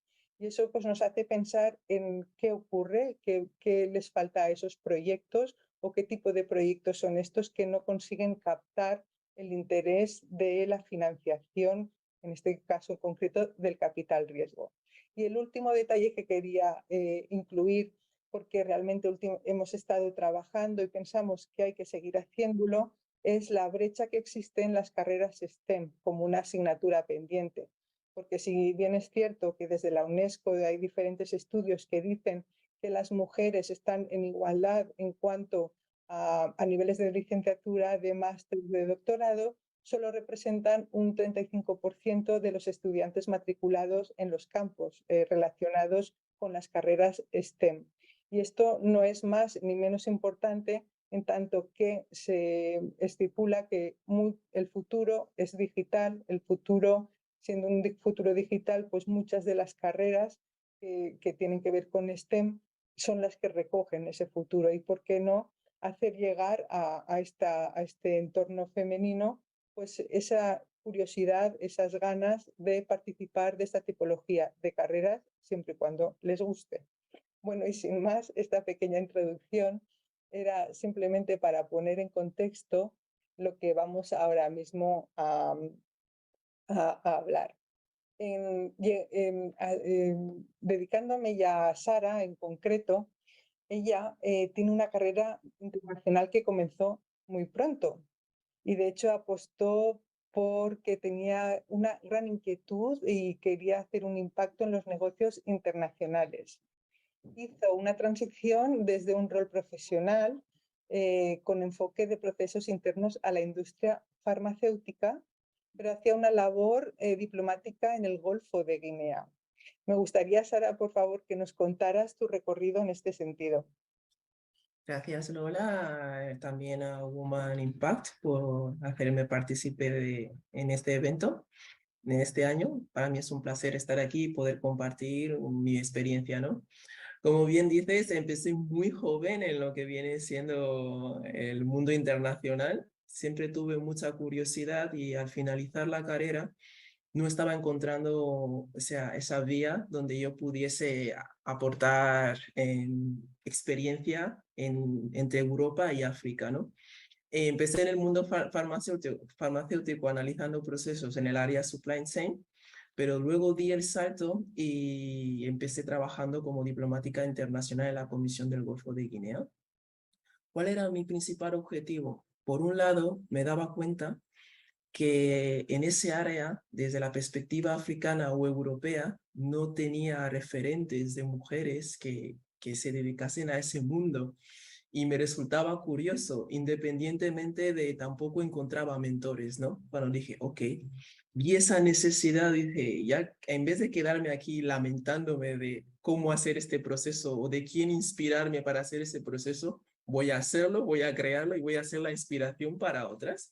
Y esa fue la razón por la cual di el salto, me metí al mundo diplomático, aprendí, viajé mucho por todos los países de la zona del Golfo de Guinea y luego volví a dar el salto a una empresa multinacional que es con la que estoy trabajando ahora, haciendo lo mismo, aportando know-how a países africanos y al mismo tiempo el know-how que tienen ellos ahí para la parte europea, en este caso desde Canarias.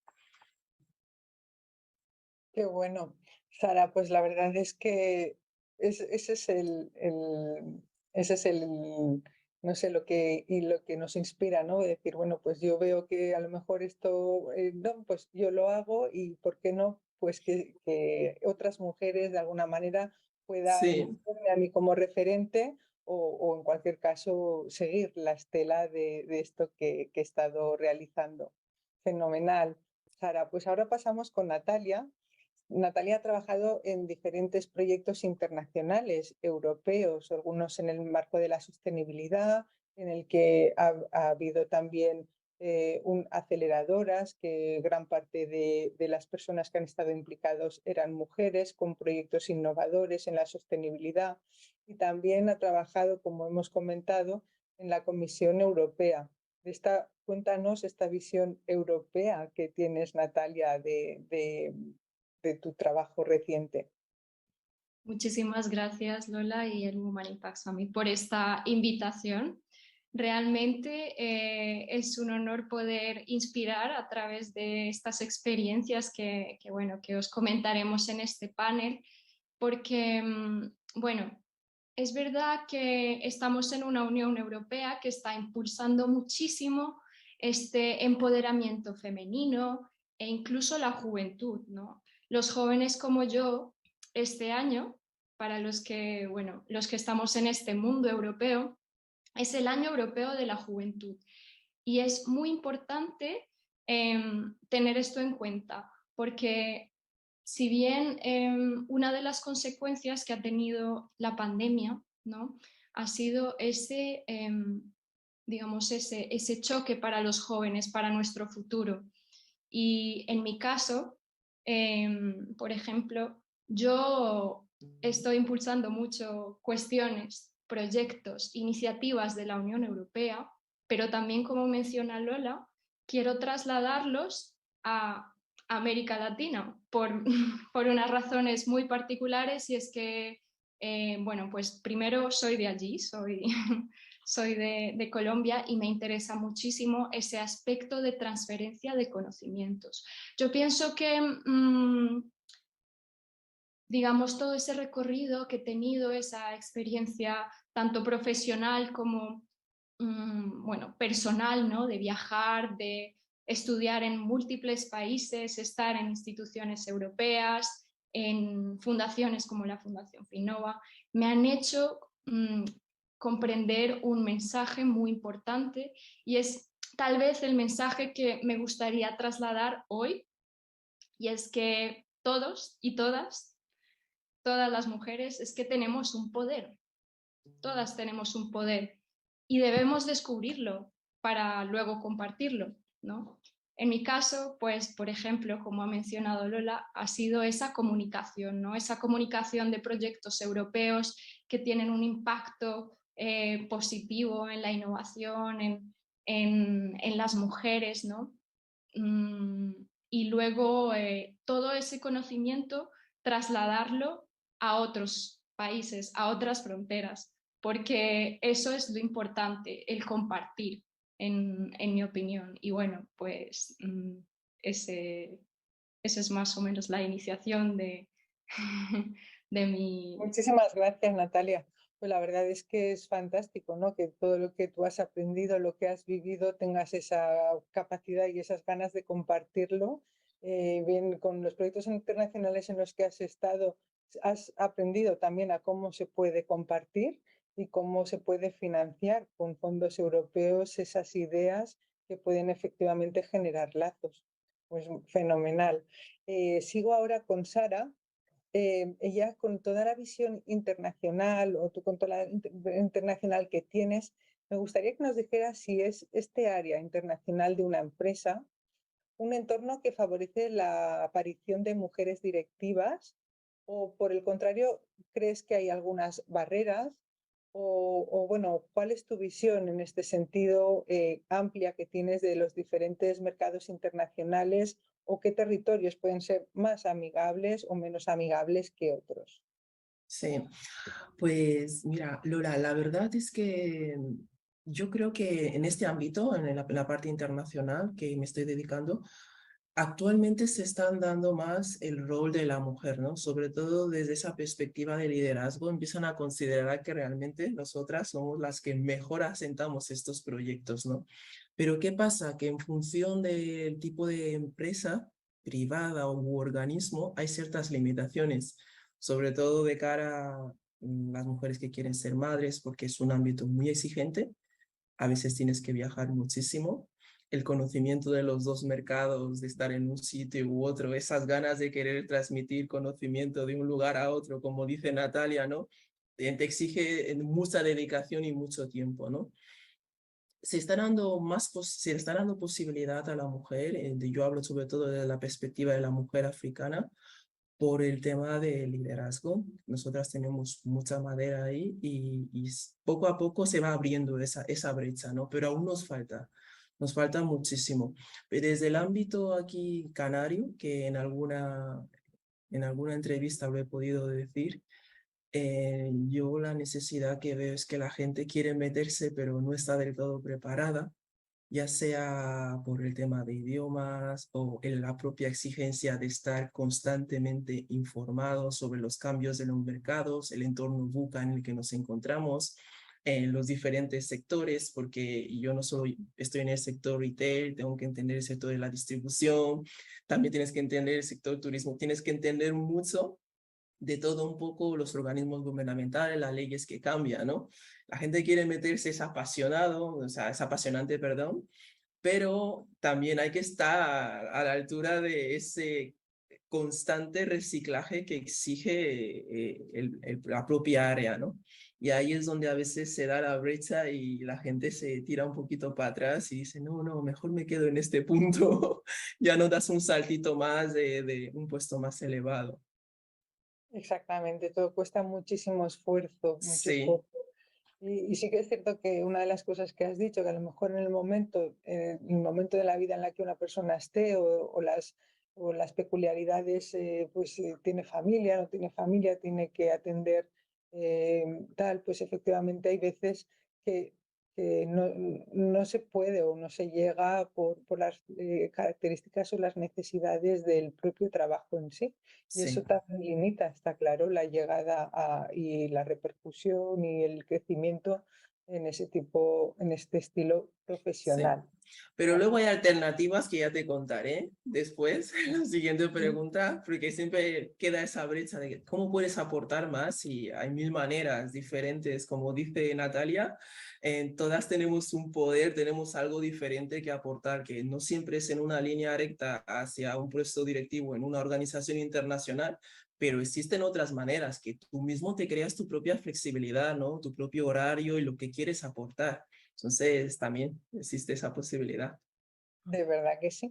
Pues mira, hablando de aportaciones, me das paso a hablar con Natalia referente a este estudio que ha realizado recientemente sobre mujer, es una investigación sobre el liderazgo femenino en la sostenibilidad dentro de la Unión Europea. Cuéntanos, Natalia, explícanos, danos esa transmisión del conocimiento que tú tienes.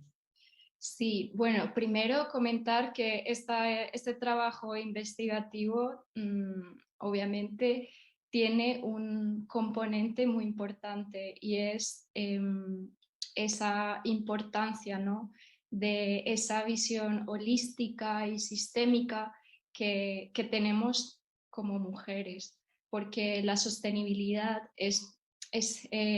comparte, ¿no?, comparte esta visión de conexiones, de relaciones, de intercambio, ¿no? Entonces, en mi experiencia, bueno, en este proyecto investigativo, lo que hice fue entrevistar a 26 mujeres, emprendedoras, políticas, otras trabajando hasta en cargos públicos, ¿no?, que tenían, bueno, esa meta de la sostenibilidad en su trabajo. Y bueno, de diferentes fronteras, porque la Unión Europea, hay que mencionar que no es homogénea, ¿no? No es lo mismo la situación, digamos, de la mujer emprendedora en España, como mencionaba Lola, o la situación de una mujer emprendedora en Bruselas, ¿no?, y en otros países. Las diferencias son también significativas. Y bueno, en este sentido, lo que encontramos muy interesante es que es verdad que es muy importante esa formación que también mencionaba Sara, o sea, la importancia de tener los buenos, bueno, las buenas competencias, que de hecho el año que viene es el año europeo de las competencias y las habilidades, porque son muy importantes. Pero ante todo, cuando hablamos de liderazgo femenino y sostenible, tenemos que hablar de un componente que es el autoconocimiento, ¿no? Estas mujeres que entrevistamos tenían una conexión impresionante consigo mismas y por eso podían tener esa conexión con la naturaleza. Tenían esa visión holística, sistémica, y no solamente una internacionalización a lo mejor de sus estudios, tener muchísimos títulos o másteres. Al final tienes que empaparte de realidades, ¿no? Tienes que empaparte de todos los ecosistemas, lo que te rodea, para poder crear y tener ese niño o niña en ti que cree en el cambio, ¿no?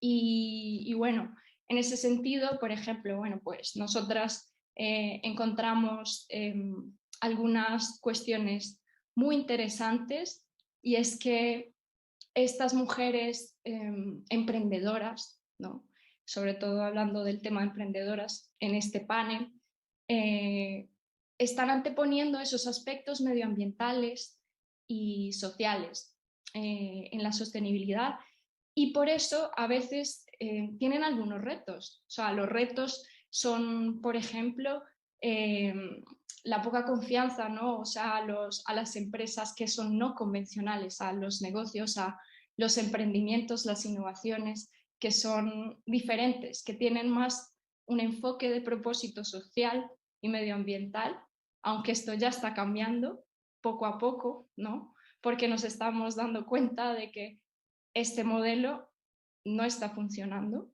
que tenemos que hacer una transformación, ¿no?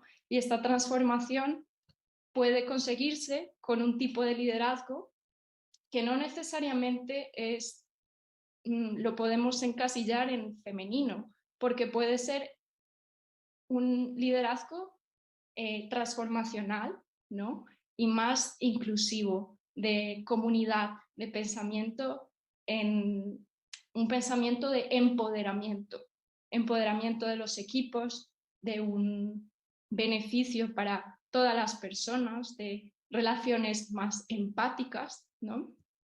Entonces, ese liderazgo femenino plagado de estereotipos, hay que dejarlo un poco, desvincularlo y más bien cambiar ese tipo de liderazgo por uno más convencional, transformacional, que abogue por ese, digamos, pues todos esos cambios que necesitamos hoy en día. Y es una idea clave, es ese autoconocimiento, ese saber cuál es tu poder, como he mencionado, y compartirlo. Muy bien, Natalia. La verdad es que ahora, dentro de 2 preguntas aproximadamente, veremos también qué maneras tenemos de compartirlo y esto que tú has explicado como es realidad, que también lo ha dicho Sara, ¿no? Es decir, no siempre estamos hablando de a lo mejor de lo que te ofrece el trabajo, sino lo que tú puedes aportar y esa visión que a todas de alguna manera las que estamos aquí nos apetece y hacemos. Pero retomando las cuestiones que hablaba sobre formación, etcétera, me gustaría preguntarle a Sara si ella cree que estamos preparando adecuadamente a estas nuevas generaciones, tanto hombres como mujeres, o qué podríamos mejorar en este sentido. Bueno, yo yendo alineada, porque veo que Natalia y yo estamos muy alineadas, pero ella desde su perspectiva de origen, yo desde la mía, vi una necesidad cuando estaba trabajando como diplomática en Angola y viajé por Nigeria, Gabón, Camerún, que había un problema, no un problema, ¿no? Sino que los perfiles de las mujeres eran como muy obedientes, no cuestionaban las cosas cuando se decían, ¿no? Pero una cuestión desde el por qué. Luego, cuando estás en petit comité hablando, te das cuenta que tienen unas ideas brillantes, ¿no? Y que pueden hacer cosas increíbles, pero no las aportan por las propias estructuras sociales en las que nos encontramos. De ahí surge la idea de que te dije que estoy también con proyectos sociales, principalmente en un colegio de Guinea Ecuatorial que se llama las Soft Skills, que es lo que decía Natalia, de agregar las buenas competencias, no solo las partes hard, sino la parte soft skill, el power skills que se está dando ahora. Dije, esto que estoy aprendiendo como project management de proyectos rentables, voy a bajarlo a un proyecto social, voy a estructurarlo con un equipo brillante y vamos a dar esta formación adicional a este colegio, a estos centros, para ver el impacto, ¿no? ¿Qué sucede con la gente que adquiere estas soft skills, se empoderan y ganan esas habilidades blandas para abrirse camino? ¿Qué pasa con esta generación que hemos empezado en junio con las anteriores, ¿no? Para ver un poco el cambio, porque esas mismas generaciones son las que van a impactar el mañana. Y para mí eso es prepararlas para estos mercados, porque cuando ya estás empoderada de esta manera, sabes que todos esos recursos los puedes encontrar dentro de ti, ya los has trabajado, la forma de afrontar es diferente, ya no vas con miedo, ya no vas con el síndrome de, como dice, de la impostora, de me merezco esto, tengo la experiencia, no la tengo, vas desde otra perspectiva, ¿no? Para mi curiosidad, lo lancé y empezó a participar mucha gente. Yo lo acoté muchísimo para que la gente no tuviera miedo, sobre todo las mujeres, que son la mayoría que estudian formación profesional en enfermería, en administración. Busqué gente de alrededor que había hecho un cambio, que se había transformado de un área a otra, que había emprendido pequeñas cosas, pero inspiradoras, ¿no? Que sean las que las den charlas a ella, que las cuenten el proceso, que las cuenten cómo han superado sus miedos, cómo se han ido empoderando y que eso se vuelva piramidal. Está empezando, ya os contaré en otro episodio cómo acaba, ¿no? Pero yo creo que esa es la manera. Nosotras, yo lo he aprendido de otros, pues yo creo que el coger eso, darle forma, brindarlo a otros y que esos también formen a otros, sean mujeres u hombres, es la manera que tenemos de prepararles para este escenario futuro que está llegando, ¿no? Y sería así. Qué bonito y qué interesante y cuánto puede Sí. aportar. Si al final lo que se trata es, y en línea con lo que decís, es de aportar, aunque sea poquito, para ese cambio, ¿no? Esto me da pie a comentaros, desde aquel momento mío del emprendimiento, etcétera, creé una asociación, se se llama Fundadoras, para apoyar en ese caso a lo que yo consideraba que era importante, el emprendimiento femenino, y seguimos haciendo cosas. Pero sí que es cierto que estamos en varios proyectos, pero uno de los que más me gusta, por ejemplo, ahora mismo, es el apoyo al emprendimiento rural en las zonas despobladas que tienen a lo mejor igual acceso hoy en día por internet, hay acceso a todo, pero sí que a lo mejor el leer, el estar, el mentorizar, el ayudar, el enseñar o incluso el empoderar, ¿no? Para decir, bueno, puedes hacer todo esto, lo puedes hacer así, y además es una manera que a mí particularmente me interesa mucho el ámbito rural y me gusta especialmente.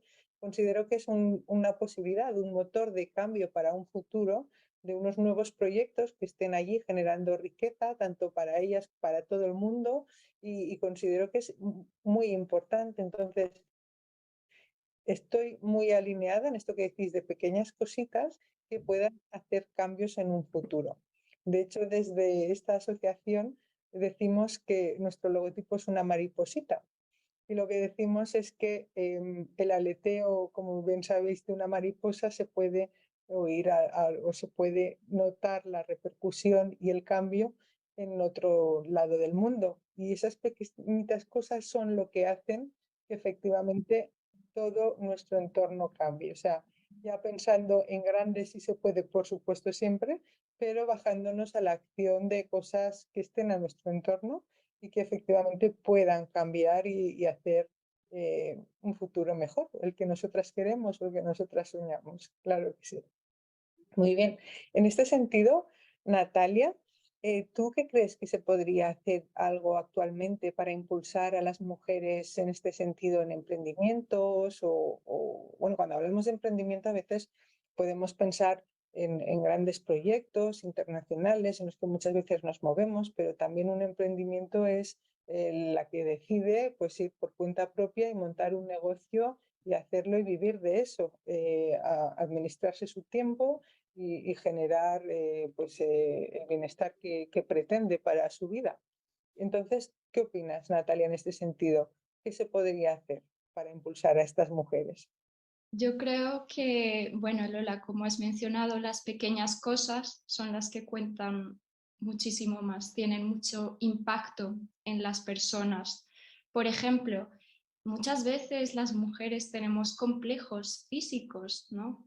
Ay, es que voy a ser emprendedora, pero mi voz no es lo suficientemente masculina o no puedo gestionar un equipo, cómo voy a hacer esto o aquello, o sea, o cómo desarrollar bien mi idea, ¿no? Entonces, para eso necesitamos autoconfianza, necesitamos desarrollar esa confianza en nosotras mismas, en nuestra idea, ¿no? En nuestro propósito, creer en esa voz interior que nos está diciendo, tú vales para esto, lo haces muy bien y tienes redes de apoyo, porque al final las redes de apoyo, como por ejemplo fundadoras, ¿no? Estas redes de apoyo a mujeres son muy importantes hoy en día para impulsar esas ideas, para hacerlas realidad, ¿no? Decir, mira, hay otras como yo que estamos en sintonía, estamos en el mismo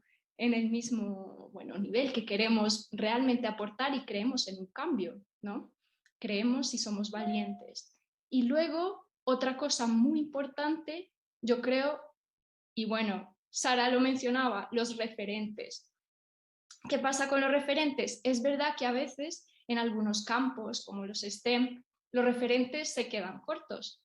Pero ¿qué pasa? Yo animo a las emprendedoras, que de hecho me considero futura emprendedora y es lo que estoy haciendo. Se sabe. Ahora mismo, es referentes orgánicos, es decir, gente de tu entorno. Gente de tu entorno que te inspire, tu madre, tu padre, tus amigos. Ellos son muy importantes porque al final son las conexiones más directas que tienes, ¿no? Y yo creo que si luego, no sé, tienes esa inspiración que te viene de un canal tan cercano, tan afectivo, ¿no? Directo, las cosas las vas a creer muchísimo más. Y bueno, pues esos son tres claves. Natalia, pues yo me quedo con esto de los referentes orgánicos. Aquí ahora mismo tengo a dos referentes orgánicos, que son Sara Emba y Natalia Cediel, que son unas mujeres valientes, formadas, trabajadoras, luchadoras y que además aportan ese cambio que quieren haciendo cosas concretas para seguir adelante. Ha sido un grandísimo placer estar con vosotras, compartir las visiones de vuestro recorrido y simplemente daros las gracias para seguir, para impulsar y en el camino nos veremos. Muchísimas gracias, Lola. Y espero que nos crucemos pronto, Natalia. Veo que tenemos puntos en común y estoy interesada en saber más sobre el proyecto Fundadoras, que veo posibilidades de colaboración. Absolutamente. Estupendo, Vale. Gracias Lola y Sara, estupendo Vale, panel. muchísimas gracias. Hasta luego. Gracias, hasta luego. Chao. We are excited to present the participants from the Academy of Women Entrepreneurs. And for that, we have Amelia Shore, who is the AWE team lead, and she will talk about the program and introduce us to the following women entrepreneurs. We have, again, Amelia Shore, who's the U.S. State Department Academy for Women Entrepreneurs.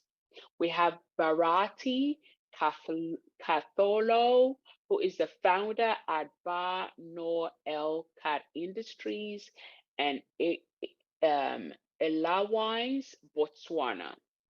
We have Komohendo Violet, director at Africa Panthera Safaris from Uganda. We have Serena Nalwoga Kasire, who is the founder and CEO at Trillion Lux Store, also in Uganda. We have Kibando Anapidede Batema, who is the president at Scoops Best Choice from Togo. Lightness Ladislaus Salema, who is the CEO at Dream Developers Limited from Tanzania. We have Kaumba Sao of Mam Anji, Senegal, from Senegal. We have Abigail Amaji, who's a promoter at Graceland Global Space from Benin. Ndlovu Tubelil, founding director at Mortify Investments from Zimbabwe. We have Monica Chipanta Mwansa, co-founder at Diamond Touch Limited from Zambia. Hello, everyone. My name is Amelia Shaw, and I'm part of the team of the Bureau of Educational and Cultural Affairs with the U.S. Department of State, and we implement the Academy for Women Entrepreneurs. And I'm going to just share my screen real quick. This is a U.S. government-led program that gives women the knowledge, networks, and access they need to launch or scale a business. We launched AWE as a pilot project in 2019. And since then, it has nearly quadrupled in size. In 2022, we're in nearly 100 countries, starting out from just 26 countries. And when you think about it, this growth from 26 to 100 countries is really significant because it happened during COVID, when everything was contracting. So at a time when the world was going through this massive economic recession, this US government program was really stepping up to help women cope with the shocks and the challenges of running a business during a global pandemic. And we think of this as a testament to AWE's strength and resilience. And so what is AWE? It's basically like a 3-month crash course in business for women, where they can learn some pretty hard skill sets: writing a business plan, marketing, finance, strategic planning, these sorts of things. And it uses an online learning platform that is no cost, it's for free. It's called Dream Builder, and it was created by Arizona State University. And our program includes a lot of mentoring and networking with local business leaders and local experts in every country where it's being implemented. And what makes the program so strong is the classroom. Women are constantly networking and learning skills like public speaking and business pitching. These are the same skills that help them to land seed funding and investment capital later. And what we get really excited about with the ALL program is that it promotes business growth, and we have the data to prove it. We surveyed 1,000 graduates in 2021.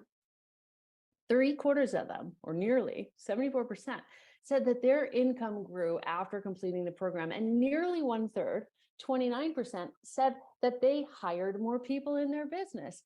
This is at the height of the pandemic. You guys all remember 2021. And so we're excited because these are clear gains in income generation and job creation at the height of COVID. But we also know that ALL, at its heart, it's really a women's empowerment program, and it empowers women all over the world with the skills they need to become stronger decision makers and strategic planners.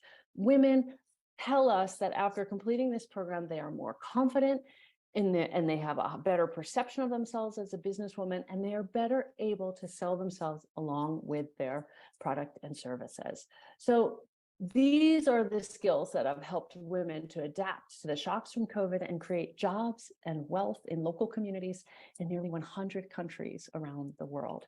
And you know what I think it comes down to for me and for all of us on the ALL team is that there is strength in numbers. We believe that women are more powerful when we come together and we interact with other women entrepreneurs who have the same fears, the same goals, the same dreams.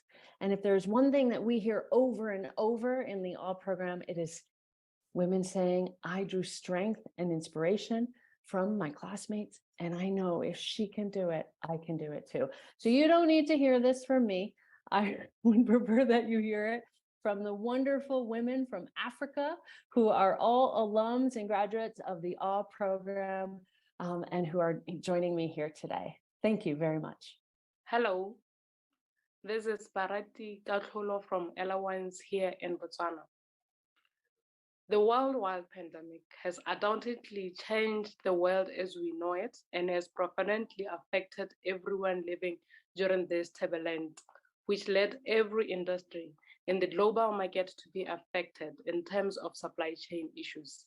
And alcohol industry is not an exception. While the industry is normally fairly well positioned to adapt to volatility, the current landscape of inflation of prices is creating a perfect storm of factors that deserve some thoughtful considerations. All these scenarios became a wake-up call to Airlines to start our own local beer production in order to try and address a lot of imported beers that lead to higher prices because of the fuel prices for shipment, as well as paid tax, which pays brewers to pass those costs down to the consumers. Airlines is a microbrewery that combines one-of-a-kind entertainment experience together with the African bottled poetry. We have a large assortment of Cardi organic wine, being natural, sweet, and dry ones, as well as a Cardi cider, and lastly with a Cardi craft beer. We are really excited to serve you with a beer that is safe, that is affordable, and sustainable for people everywhere. Our giant assortment of beer are free from additives, and we use natural tubers as part of our effort to improve the overall health conscious consumers of our products. Millennials, being as an answer to our target market, they strive to be independent of ideas rather than time-tested ones. As the beer market is changing, they have started focusing on flavor, they've started focusing on character, as well as brewing processes. They love to brand their own identity, rather than going with the mass and say that Bud Light, Coors, Budweiser is their beer of choice. They choose a small craft style that they feel better to represent them. And as far as they can go, drinking fresh beer that is typically less expensive with more alcohol content than regular beer gives them another reason to purchase our beer. And me, being a millennial, this is a deeply personal mission for them. Currently, I'm in need of a business coach who will give me a knowledge and share experience with me about the beer industry, which will help me position myself and my products that can make wonders in the market. Because as of starters, I just started this passionately, but not having a lot of experience onto it. So I'm looking forward to that. With all that, I rest my case. Thank you. Hello, my name is Komhendo Violet. I am a local operator based in Uganda. I operate a female tour company called Africa Panthera Safaris, which is a fully registered and licensed tour company by Uganda Tourism Board. At Africa Panthera Safaris, we offer a range of services, which include safaris to the 10 national parks to view the Big Five. We promote cultural tourism through working with the Toro Cultural Center as a way of preserving the Toro culture.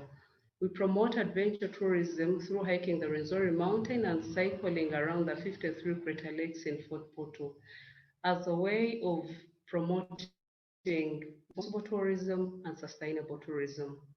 We also work with different groups of women in the community and the youth that offer different community tourism-based experiences. We facilitate gorilla and chimpanzee tracking experiences, birding and botany. We do airport pickups and drop-offs. We do hotel bookings and reservations throughout the country through the partner lodges and hotels that we work with. All the above experiences are facilitated 70% by female guides as a way of providing employment to the female guides and promoting professionalism and gender equality and inclusiveness in a male-dominated sector. I started Africa Panthera Safaris because I'm very passionate about tourism, and my passion is seen through providing the most memorable experiences in Uganda, working with different groups of women and youth and creating as many employment opportunities as possible within the tourism value chain, preserving and conserving my culture, the Toro culture, and the environment. Between the year 2021 and 2022, 55 youth have been equipped with hospitality employable skills and have been able to find them employment and also go ahead to negotiate their salaries so that they can find decent work. 171 hotel staff have been trained under 4 themes, which are gender equality and inclusiveness, decent work, COVID resilience, and environmental sustainability. 24 tourism products have been developed in the Rwenzori region, and all these products are aiming at employing more than one community member. I have a group of 24 women that make authentic handcrafts, and I've been able to connect them to different marketplaces in Uganda.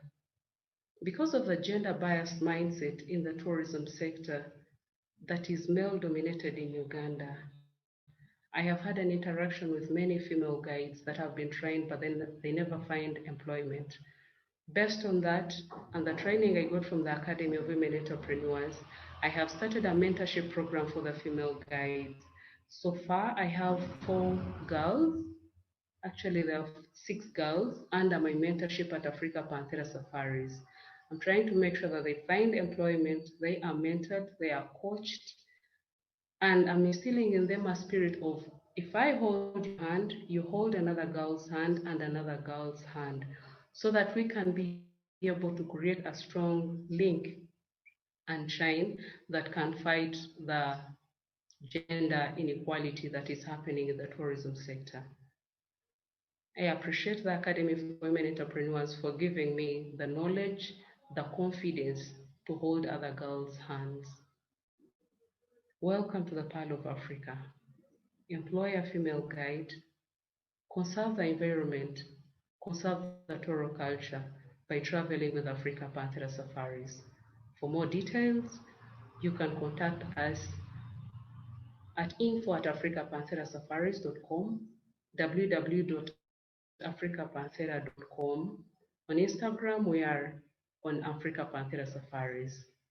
Welcome to Uganda, the Pearl of Africa.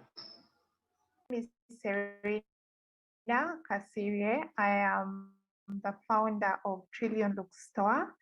Trillion Look Store is a handcraft social enterprise that works with women and youth artisans in Uganda to help them mass produce, market, and sell their products across the globe. We started Trillion Look Store in July 2020. That is amidst the COVID-19 pandemic. Now, before the COVID-19 pandemic, I was a marketer at one of the craft villages in Kampala. And unfortunately, at the outbreak of the pandemic, everything about the business changed, and we were sent home for close to a year without pay, and artisans that used to supply these products to the market had no opportunity to make money. So while I was home together with my friends, we thought of how do we help the artisans who have been supplying products to these craft markets continue in business. And because we have been running the artisanal business in a traditional way, there was no platform that was selling these art and fashion products to a global marketplace, even with the locals in Uganda. So we thought of an e-commerce platform where we could sell these products across the globe. I started with about 5 artisans who were just a call away. And after sharing with them what I would do, and after introducing the platform to them, they all bought into the idea. Now, one of the challenges we had with these artisanal products was some of them lacked standards. So we went ahead and started helping them with standardizing the products, helping them, providing them with production capital to be able to produce these products. As something you should also note that in Uganda, one of the challenges we have as the youth or the young people is unemployment. And yet there are so many developmental projects that are equipping women, that are equipping youth with hands-on skills, tailoring, with artisanal skills. However, these people do not have the marketing skills, and some of them lack even the market for these products. So we came in as a bridge and a link to the global marketplace. We formed a group which we call the Waka Crafters or Waka Creatives group. And then in that group, we have been training artisans with digital marketing skills, product development, and also helping them look for the market out there. With our e-commerce platform, we have been able currently to ship to 4 countries in the first year of our operation. We ship to 4 countries, and the platform is also integrated with over 4 payment gateways with Visa card, MasterCard, American Express, and also for the locals, they can use mobile money to be able to purchase these products. And we have established a partnership with DHL to be able to deliver these products across the globe. One of the milestones, we have had very many milestones, but I'll mention only the 2 milestones we have had. We have so far had. In July 2022, this year, we organized the first ever Afri Art and Fashion Show in Uganda, which attracted about 200 participants from across the globe. And we had 15 artisans exhibiting their products in an exhibition and also on a runway fashion show. And we have also launched this e-commerce platform, which was launched by one of the ladies at Ministry of Tourism, Wildlife and Antiquities.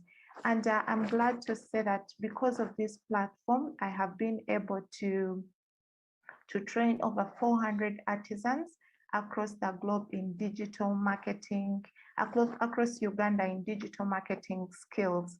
to help them promote their products online.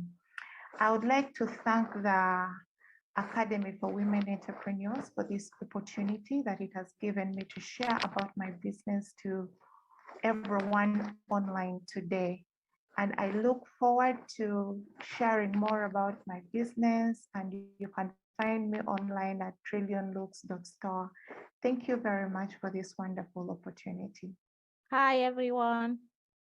My name is Ibandu Betema. I'm so excited to have this opportunity to present my activity. I'm a citizen of an amazing West African country called Togo. I'm a young woman entrepreneur. My passion for animals rearing started where I was just a child.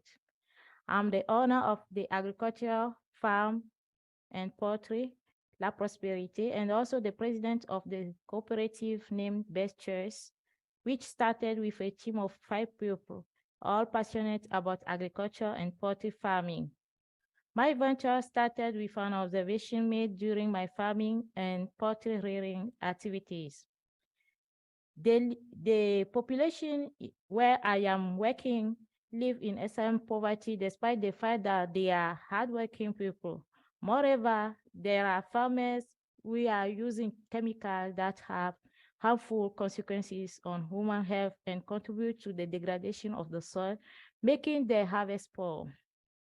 From these observations and being unable to solve the aversion problem alone, I had the idea to work together with a team who already know about the said domains in order to educate the women of this community to understand the importance of consuming organic and local foods. Thus, apart from the founding members of the cooperative, we decided to federate our assets and skills with the women of Yokutikota, a local area where I am working, through the creation of a value chain. Together, we decided to make a good choice and even the best, which is to produce, sell, and eat healthy and organic food. Hence the name Best Choice given to the cooperative. Scope's Best Choice is a woman cooperative established in Lome in 2021. We are producing eggs, vegetables, and local chickens. Through these activities, the Scopes creates social, economic, and professional values that contributes to the national GDP and to the development of the country. Apart from producing and selling, we organize capacity building trainings to our members. We also train vulnerable young girls in the community to create and manage their own businesses. Our cooperative brings solutions to 3 main problems. First, the cooperative fights against the problem of food insecurity and on both quantitative and qualitative levels. It has been shown that in general, and particularly in Togo, people do not feed themselves quantitatively and qualitatively. Therefore, it is necessary to produce a lot of healthy foods. That is why our cooperative has started to produce vegetable and poultry to contribute to the struggle of the government to ensure food security. Secondly, the cooperative fights against the problem of youth unemployment, especially young girls' entrepreneurship. Finally, the high rates of unemployment leads young people, especially girls, to migrate to the capital city in search of better living conditions and end up with problems. So, through our activities, our cooperative aims at empowering young girls in the communities to be self-sufficient. Our initiative is a young birds growing project. We started raising chicken with 100. And 1 year later, we have 500 chicks. The money earned from the sales of eggs and chicken was used to start the production of organic vegetables such as pepper, Spanish tomatoes, and jute leaf. The combination of the 2 productions is contributing to the growth of our farm. Our products are highly appreciated by those who are buying them because of their taste. Our customers advertise for us through their testimonies. Thanks to the testimonies, in a very short time, the demand exceeded our offer. Because we have limited resources to meet the demands of our customers, we decided to associate some women in the community who produce only organic products. This strategy helped achieve 3 goals. First, satisfy the demand. Second, find customers to these women. And finally, promote the creation of a value chain within the population. Up to date, we have produced Spanish and jute leaf at our level, and other women are helping us with pepper, tomatoes, and we market everything by the kilogram. The weekly sales amount to $25 for Spanish and $16 for a jute leaf. With the sales, we cover our production expenses. Our vision is to grow off-season products. Off-season agriculture is very demanding because it does not depend on the rain. During the dry season, the prices of vegetables soars. If we grow off-season vegetables, we will take more advantage and have many revenue to expand our cultivar land and finance our activities. To achieve this, there is a need to implant a photovoltaic drilling, which will ensure the constant availability of water, a key resources of our activity. We also plan to process our products to be able to keep them longer. Apart from economic revenue, we will focus on human capital. We have already planned a training for young girls who have dropped out of school and for housewives in capacity building and learning about incoming generative activities.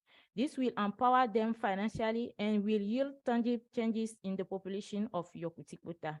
As a startup, we have many challenges related to limited human, technical, and financial support resources, but we are confident that we can overcome them with time.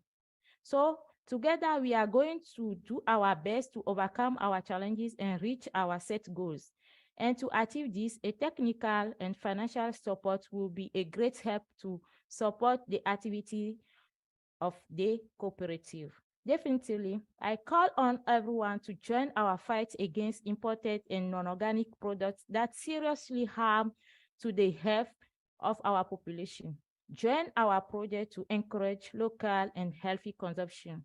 You can reach out the cooperative through this mail address, scoops.bestchoice@gmail.com, or on Facebook. Scoops Best Choice, empowering women for bioagriculture to ensure good health and create job opportunities. Thank you very much. God bless you. Hello, my name is Lightness Ladisau Salema. I'm from Tanzania, and I'm so happy and humbled and grateful to be part of this conference. And I am a beekeeper here in Tanzania, and I got excited to be part of the beekeeping process because I had a vision of supporting health, and I wanted to be part of the SDGs number 2, which is zero hunger, to ensure that I support health, but also SDG number 3 for good health, but also climate change SDG number 13, but also doing something which can lead to partnership so I can touch other people's lives as well. So I also decided to go with the SDG number 17. So here in Tanzania, we have more than 38 hectares that has not been utilized in terms of beekeeping. And I found that it's a huge opportunity. And we only do beekeeping at a rate of 7%. And I felt that through beekeeping, I can be able to have transformation of how we can do beekeeping with many women and youth here in Tanzania. So I started it as a CEO with the Dream Developers Limited. And I own a farm of 77 hectares at Bagamoyo. And I believe that no bees, no food for life. That is my belief. Because with the bees, that's where we can have crops, that's where we can have vegetation, that's where we can have food. And my vision is to become a world leader in the field of beekeeping, transforming, building, and sustainable beekeeping industry, and be the #1 producer of bee products, including honey, bee propolis, bee venom, and so on. And through our Academy for Women Entrepreneurship, I was able to be trained with the 12 weeks, wonderful weeks of transformation, but also been able to be granted with a USADF grant of $25,000, which enabled me to have a construction of water reservoir at my farm to support the beekeeping, but also to introduce farming, and was able to also support my neighbors to be able to use the reservoir. But at the same time, I was able to brand my product from this brand and to this brand, which is called Fortizo. And these are wild flower honey. And at the same time, I was able to expand my business to Maposeni Forestry here in Tanzania, Songea area. And my vision is to ensure that I go across the different forestry region in Tanzania, because these are the areas which are available and we can use it to utilize for self-employment among women and youth. So currently we have more than 300 hives, and we have been producing the honey, Fortizo honey, and we have customers here in Tanzania, but we also few customers in Egypt, and we are trying to expand across the world. So we are looking for distributors across the world. And through the program of the AWE, I was also being known as the #1 student at the first cohort of AWE. And I was also awarded an award out of that day. Yeah, so to me, it was a great achievement. Yeah, and apart from that, I want to share with you women that in life, we need to be just courageous. We just need to be bold. We just need to believe on our goals, because indeed, if we have something inside us, we can achieve whatever that we have conceived inside us. Thank you very much. Hello, my name is Kumbaso. I'm from Senegal. My project name is Mom Ange Senegal, which is a platform helping all women who have lost their babies. So I have experienced this twice. I have lost my 2 6-month babies, and that was a difficult situation that I lived. And by this way, I decided to create a platform to help all these women, because we all know how hard it is to lose his child or his children. Here in Senegal, there is lack of assistance, which is psychological, and also people are not talking about perinatal bereavement. That's by this way I decided to bring a support to all these women, or to all these parents, to make them know that this situation is hard, but they will not be alone. And in this platform, we are offering psychological assistance. We are offering also moral support. What we do, we are receiving women to talk with them, to explain them that the situation is so hard, but that's not that we should stay alone or we should have depression. No, we should live with it.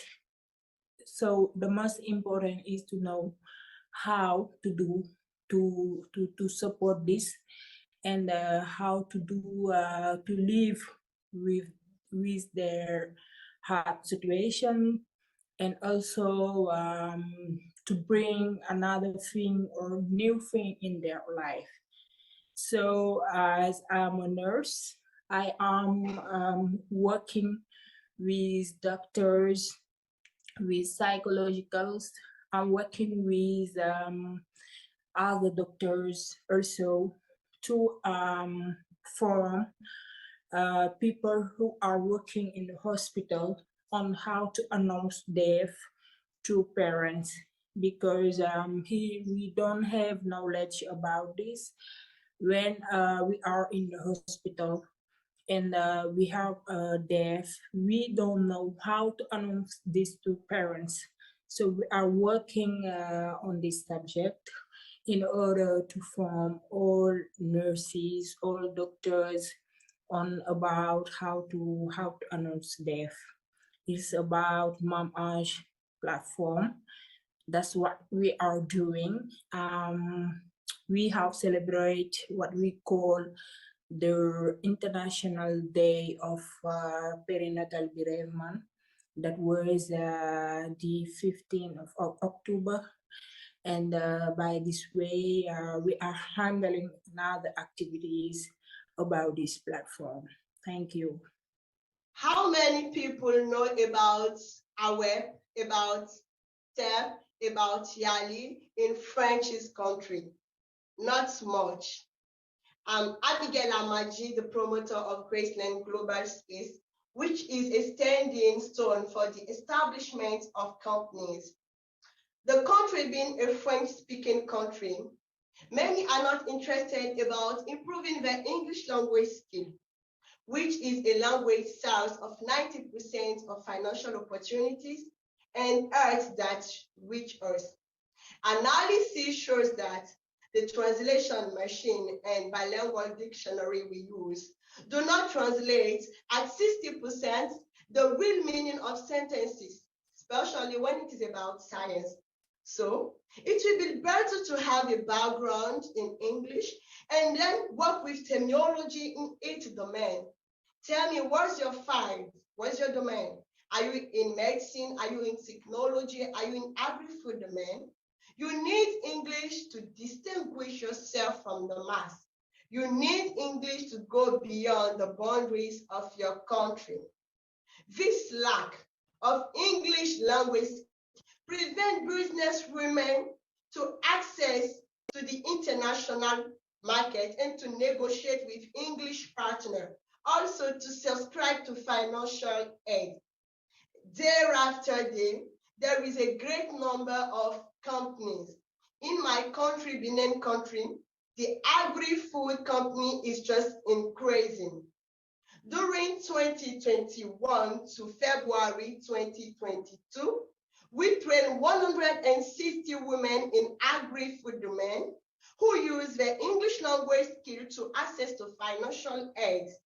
For instance, we have Ms. Alima, the promoter of Asha Business, Ms. Dorcas Akwete, the promoter of Ted Amazon, and even Ms. Atika, a great ball seller at the big market Azeke that easily supply herself at Lagos market, which is in an English country.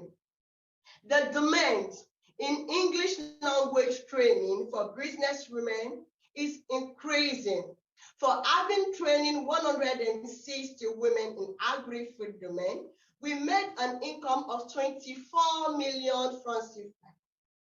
Now, we're targeting from January 2023 to December 2025 to combine digital to English in order to boost agri-food companies establishment by training 400 women in English, by offering them a kit of 3 months of English language training, the translation of their English business plan, the English content of their website, and also giving unto them an app, which is firstly composed of vocabulary in agri-food domain, and also a chatbot system, allowing them to discuss at ease at home or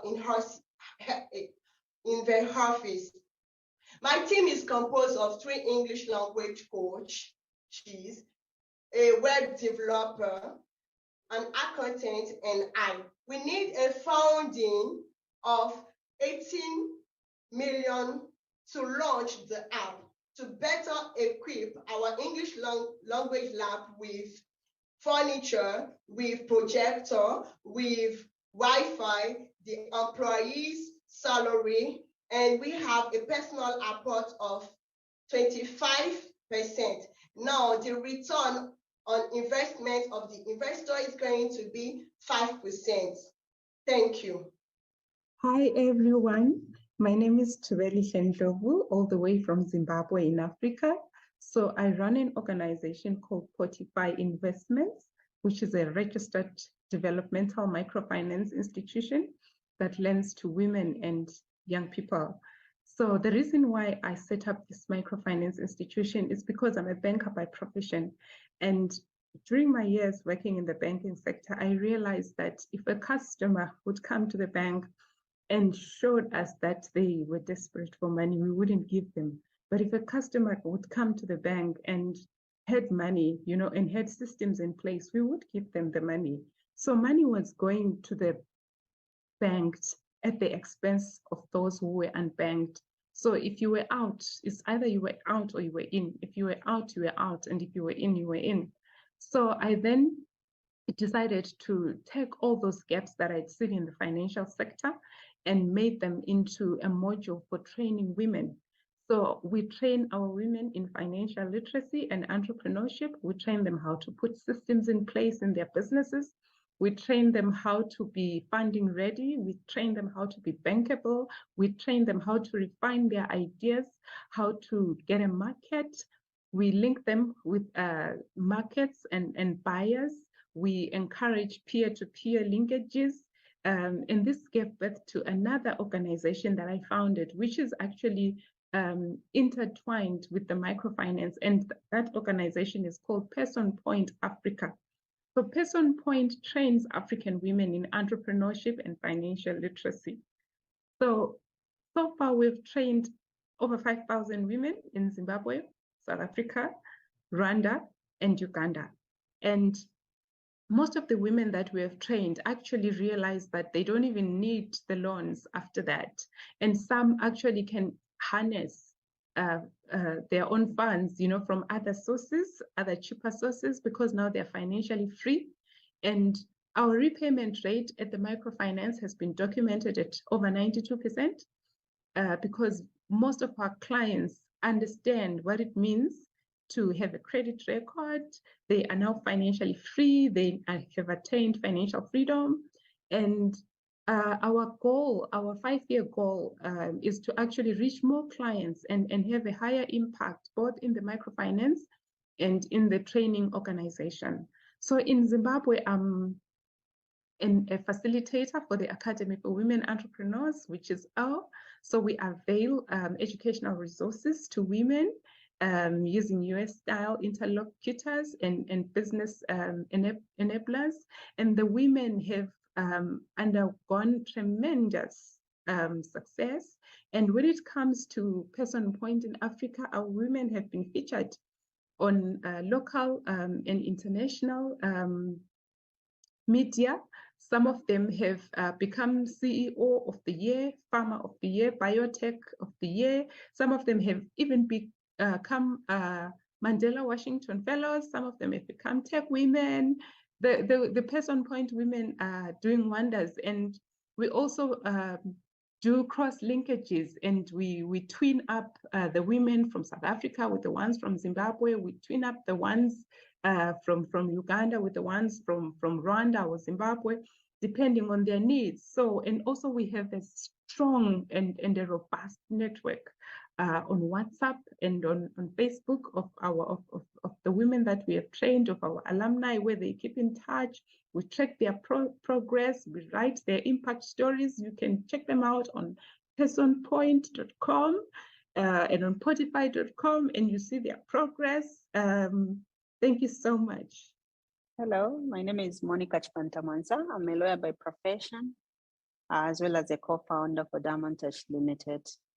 Diamond Touch Limited is a company that was formed in 2016 in Zambia so that we can be part of the solution to poverty and hunger.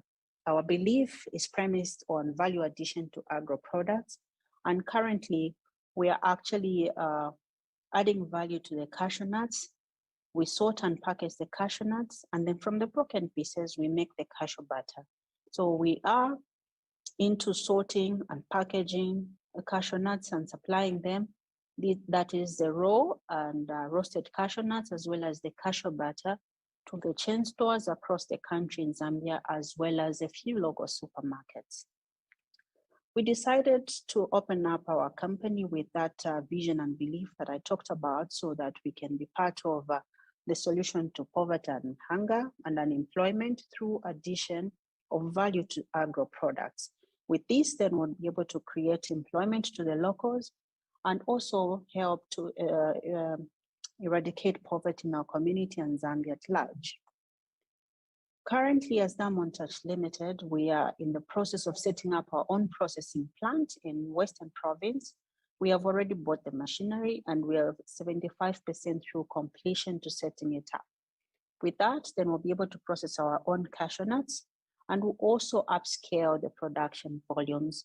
Then we can be able to supply to many, many other supermarkets. We'll also take full control of the quality and also issues of traceability as we plan and also move towards the export market. We'll also have our revenue increase so that we can also be able to contribute huge sums of monies towards our tax obligations to the company. As a small company, we have a number of challenges, but just to highlight a few. Funding, as well as the cashew stock, stock. Being in the cashew business, there's a period that we run out of the cashew nuts, and that is between October to November, just before the next cashew harvest starts.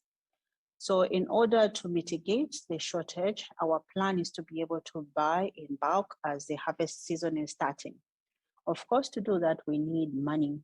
So that is where now the issue of funding comes in. The problem with regards to funding or finances for the company comes in.